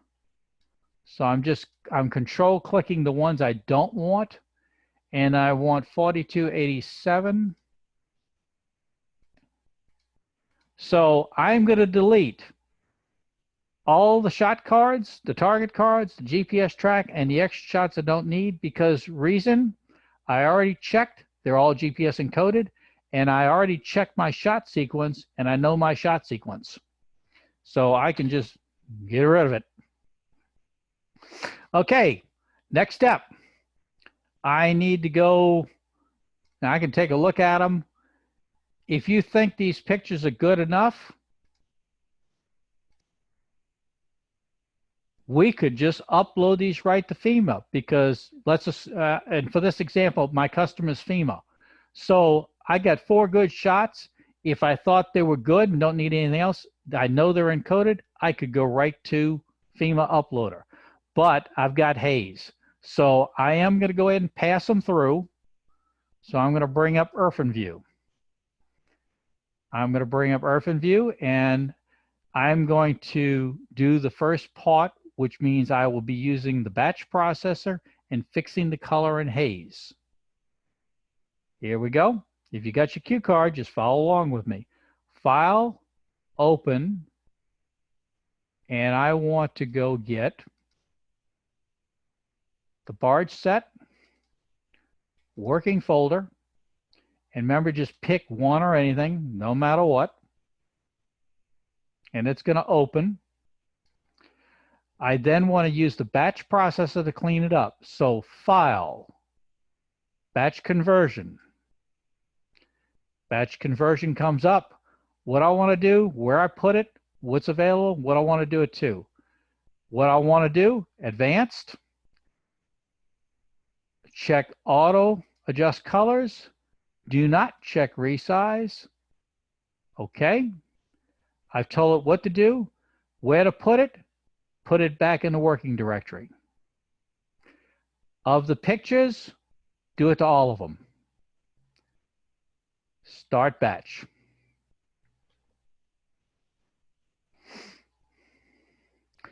We'll let this run. And like I said, this is how you would love it to work.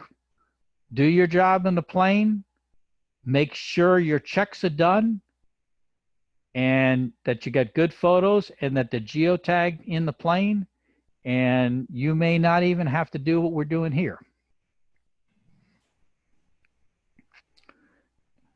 Now let's let these go. Again, I'm going to assume that the customer is FEMA for this point. Oh, actually, I'll probably do, no, let's just do FEMA for this one. I want to take us through front to back. Come on. These are still big files. These are, I think these are all 11 megabyte files in this one. What you're after in this one is 4 good shots, no errors.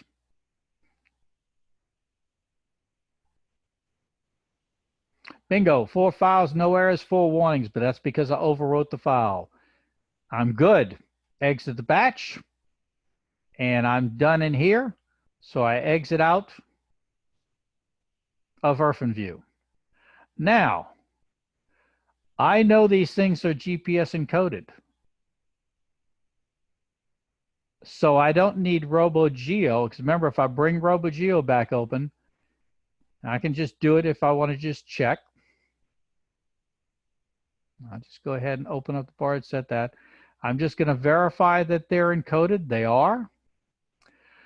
But my customer's FEMA.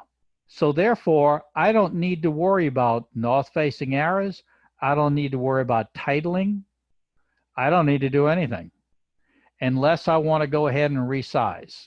But again, I don't do that with RoboGeo. Also, FEMA doesn't care about names.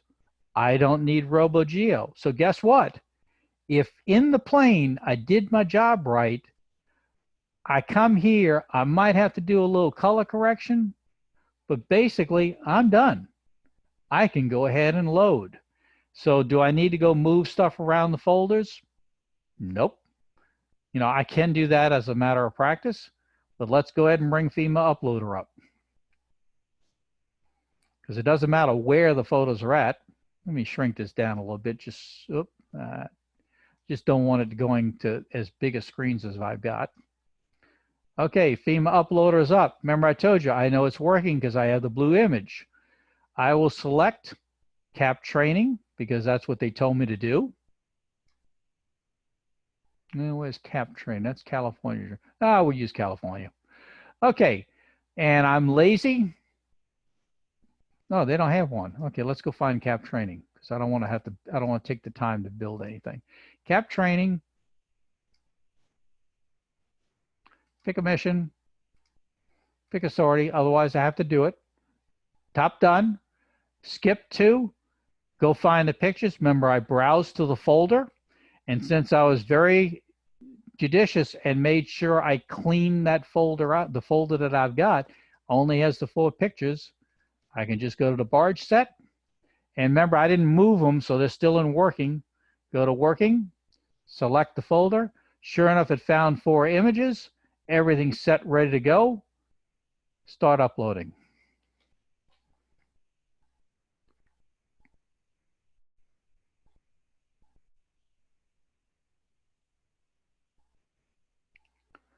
I now have 4 green. I'm done. Go yell at your Briar Branch and Planning Section Chief or your IC and let him know sortie is complete. We're done. So there's a walkthrough of where everything works fine. Mark, any comments? No, that was good. Okay. If I needed to do the other pieces, such as Frou-Frou Dust and North Facing Arrow, a couple things I would have done. I know the shot sequence when it comes up, I would have titled them and I would have blasted in my orientations because I don't want to trust those off I went to the races.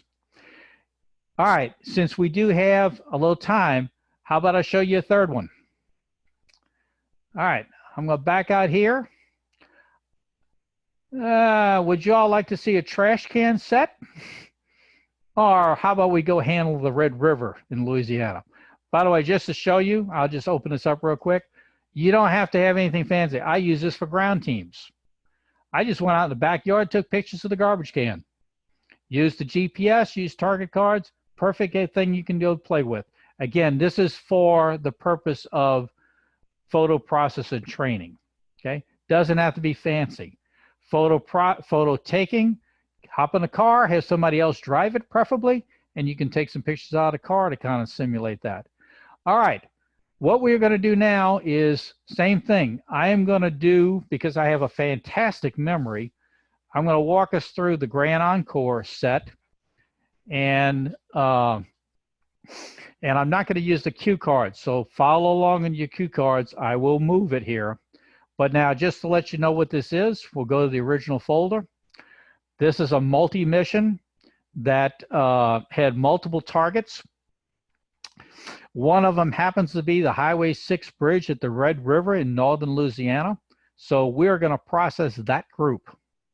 And just for speed, because we're running out of time, in here are this is the first targets in here. The center section is the bridge target we want. And the bottom section is another target. I want to do the bridge, so I'm going to grab just these photos. I'm going to copy them, and I'm going to go put them in the working folder.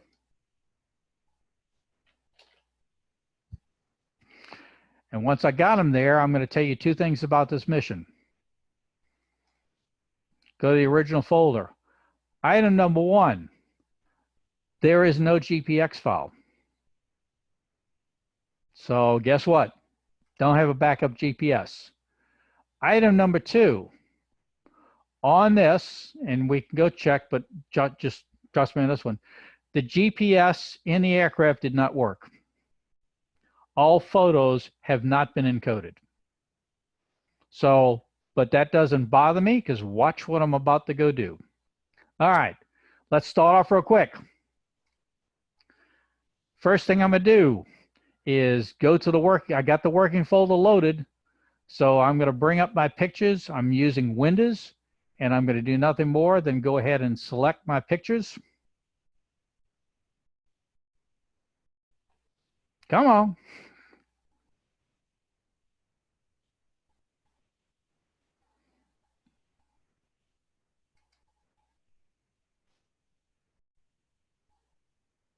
What's going on? What's going on here?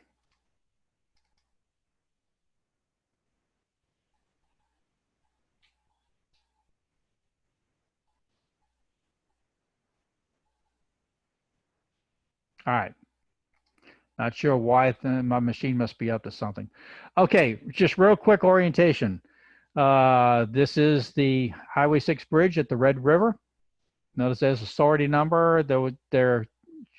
There's no mission number in this particular one. So also, where's your orientation card? Got a problem here. And if you go look at the pictures in there, you see any target orientation cards? Not a one. So if I'm handed this as a photo processing team, I have no idea what shot this is. So I'm going to need to go take a look at Google, and we're going to, you'll see what I'm up to in a minute. And I'm going to probably have to use some type of aid to tell me what way is north. Okay, but for right now, I don't want to waste time. So here's what I'm going to do. Let's take our first shot and go through the picks and pick up, we'll pick 4 good ones. So I'm going to look at these. That's a little behind the target. Yeah, that's a good one. Let's use 0196 as our first shot. Remember, I don't know what the orientation is. Here's the second shot. That's pretty, there's a good one. So let's use 202. Here's the third shot. That's a real good one. Let's use 208. And I'm not being picky real quick. I'm just trying to get some shots for us. Here's the fourth one. And I need to go back because I'm going behind the target. Now, this could be a good one, but I tell you what, I'm going to pick this one. 214. I'm anticipating they might like to know what the bridge piers look like from damage. This could be water flooding, could be a storm damage. So this one gives me the bridge piers, whereas if I take the absolute online, I have no information about the bridge piers. Okay. All right. So I have 4 pictures. Dump this. All right. I'm going to get rid of all pictures but the pictures I want. So again, 196. I'm going to keep 196. I'm going to keep 202. I'm going to keep 208. I'm going to keep 214.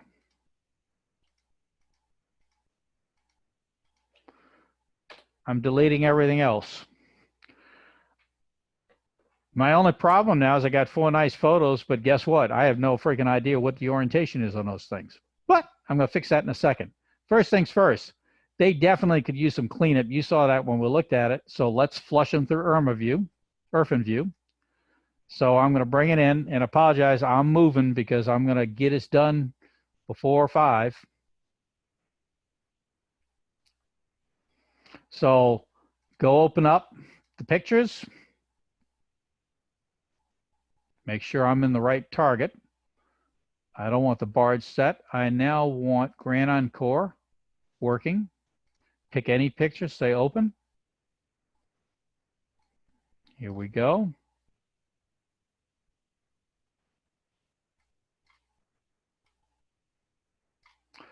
Okay, I'm going to use the batch processor. So file, batch conversion.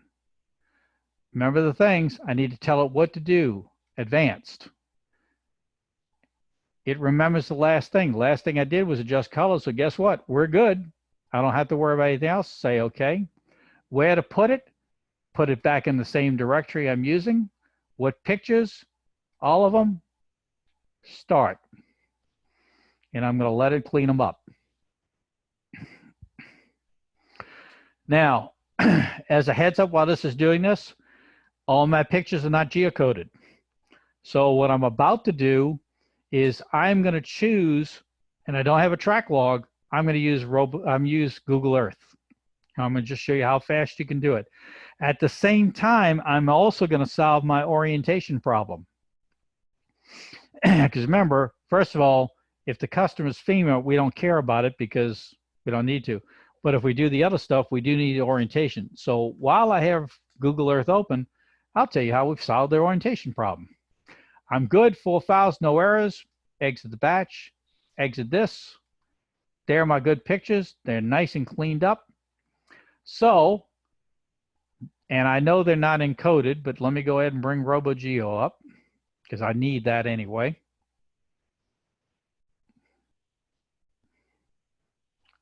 Come on, where's my little BioLicense thing?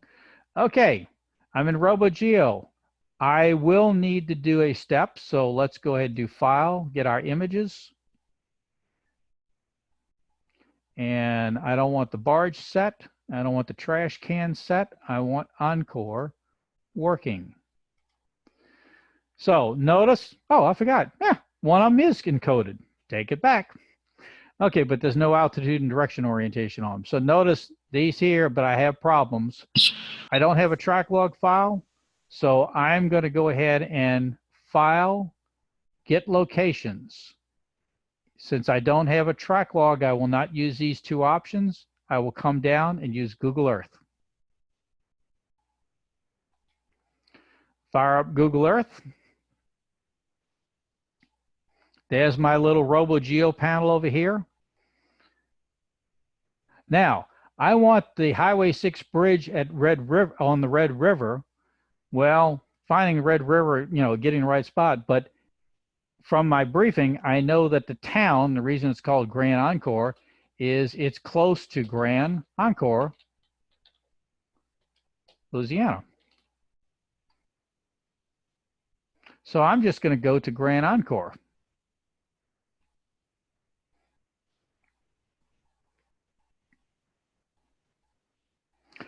And this is Grand Encore, and there's my bridge. Oh, by the way, while I'm here, where's my north orientation? So I can tell from here that away is north. So where all this wonderful Batcher stuff is and all that. Also, there's a line over here to the side. You notice these things are over here to the side. They're over here. So I know that's north, east, south, west. So I pick up just from doing this. Now, to get my bridge, move the bridge, move my crosshairs onto the bridge. And if I want to make it a little closer, I can zoom in a little bit. So get that in there. All right, remember I told you, now I'll use this little box. I'm on the image 1. If that's the right spot, I simply say geocode. It automatically moves to image 2. Notice, because there's no GPS data, this thing didn't move. So that's when you use this, you want to make sure it's empty so it doesn't jump on you like it did in the other one. But then I simply say 2. Okay, now 3, remember, had the data, so notice it's moving off. But no problem, I'll just bring it back to the bridge. Tag it, and then 4, tag it. Bingo, I'm done. And it's just moving off because it's got some other stuff. But now I'm going to go back out because I want to say, well, let's get our orientation. Zoom in here real quick. Bridge, the power lines are to the left of the bridge. The pipeline is to the right of the bridge. So I know my orientation now. Plus, the north area's got all this wonderful Wawa stuff. All right, I'm done here. So I close out the panel. I can go ahead and close out Google Earth. I can leave it on if I want. I don't have to. I come back to RoboGeo. Bingo. Now, real quick, even though I want to do FEMA, let me show you how I can now fix these pictures. If I click on the first one, there's my little photo. Guess what? That is looking west. I'm going to put 270 on that direction. Next picture. Okay, that's looking to the south bank because there's all the frou-frou stuff. So this is the south picture. Gee, doesn't look like they followed a pattern, right? Okay, here's this. You can't see the power line, but you can see where the pipeline crosses. If I zoomed into the picture, you would see that. So this is the east shot. And of course, that means this has to be the north shot. Bingo. If I want to, let's go ahead and do the full thing on this one as a demo. So I'm going to say Highway 6 at Red River. Grand Encore, Louisiana. I'm lazy, so I'm going to pop that in, and I will simply cut and paste the same thing to the other titles because I'm lazy. Now, if you want to, you could say north, south, east, west, but why bother? From the cue card, guess what? I'm working in memory. All this stuff, not saved. We better go save it.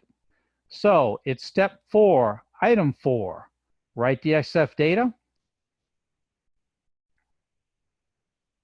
And I'm going to work it not in North Shore, Grand Encore working. I'm going to save my work.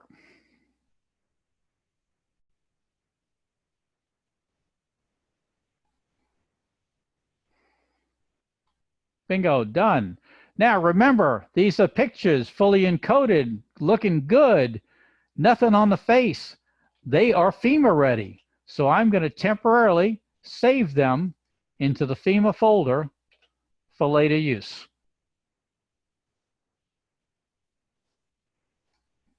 Okay, get back to Grand Encore, go back to working. All right, let's assume another customer is involved and they want all the fun stuff. So real quick, I am in the working folder. I'm ready to go. So I am now going to, and my title is in, my directions are set. So I'm now going to stamp them, which is step 4, item 1, 2, 3, 4. Okay, I think I said wrong number. The saving was step 4, item 5. 4, 4, go to stamped. Tell it where to put it. I want to put it in stamped. I want to get it in another folder. Do I want to specify north-facing arrows? Yes. Okay, hang on. Let me bring the panel over from the other screen. Okay, guess what? I could worry about it, but I already took care of it. So you know what I'm going to do? I'm going to hit done. Edit the IPC data? Answer, always no. Mission data? Let's go ahead and put in 20 Tango 0002, sortie 002. Bingo, let it rip. You can watch down in this lower box down here at the bottom is the status bar and watch him going through.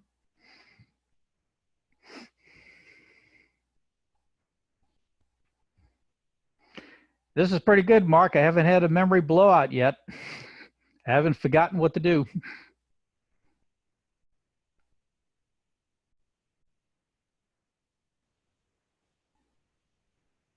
Three, four. Folks, we're at 5 o'clock my time, but if you give me about another 2 or 3 minutes, we'll finish this. So real quick, I have now done the encoding, but remember, wrong stuff. I'm looking at the working folder. I want to now get rid of the working folder, reopen the folder I saved the stuff in, which happens to be stamped. I can double check it because there is my preview panel. I can see all my little funny stuff in there. So now what I want to do is I want to execute the rename option. So go to rename.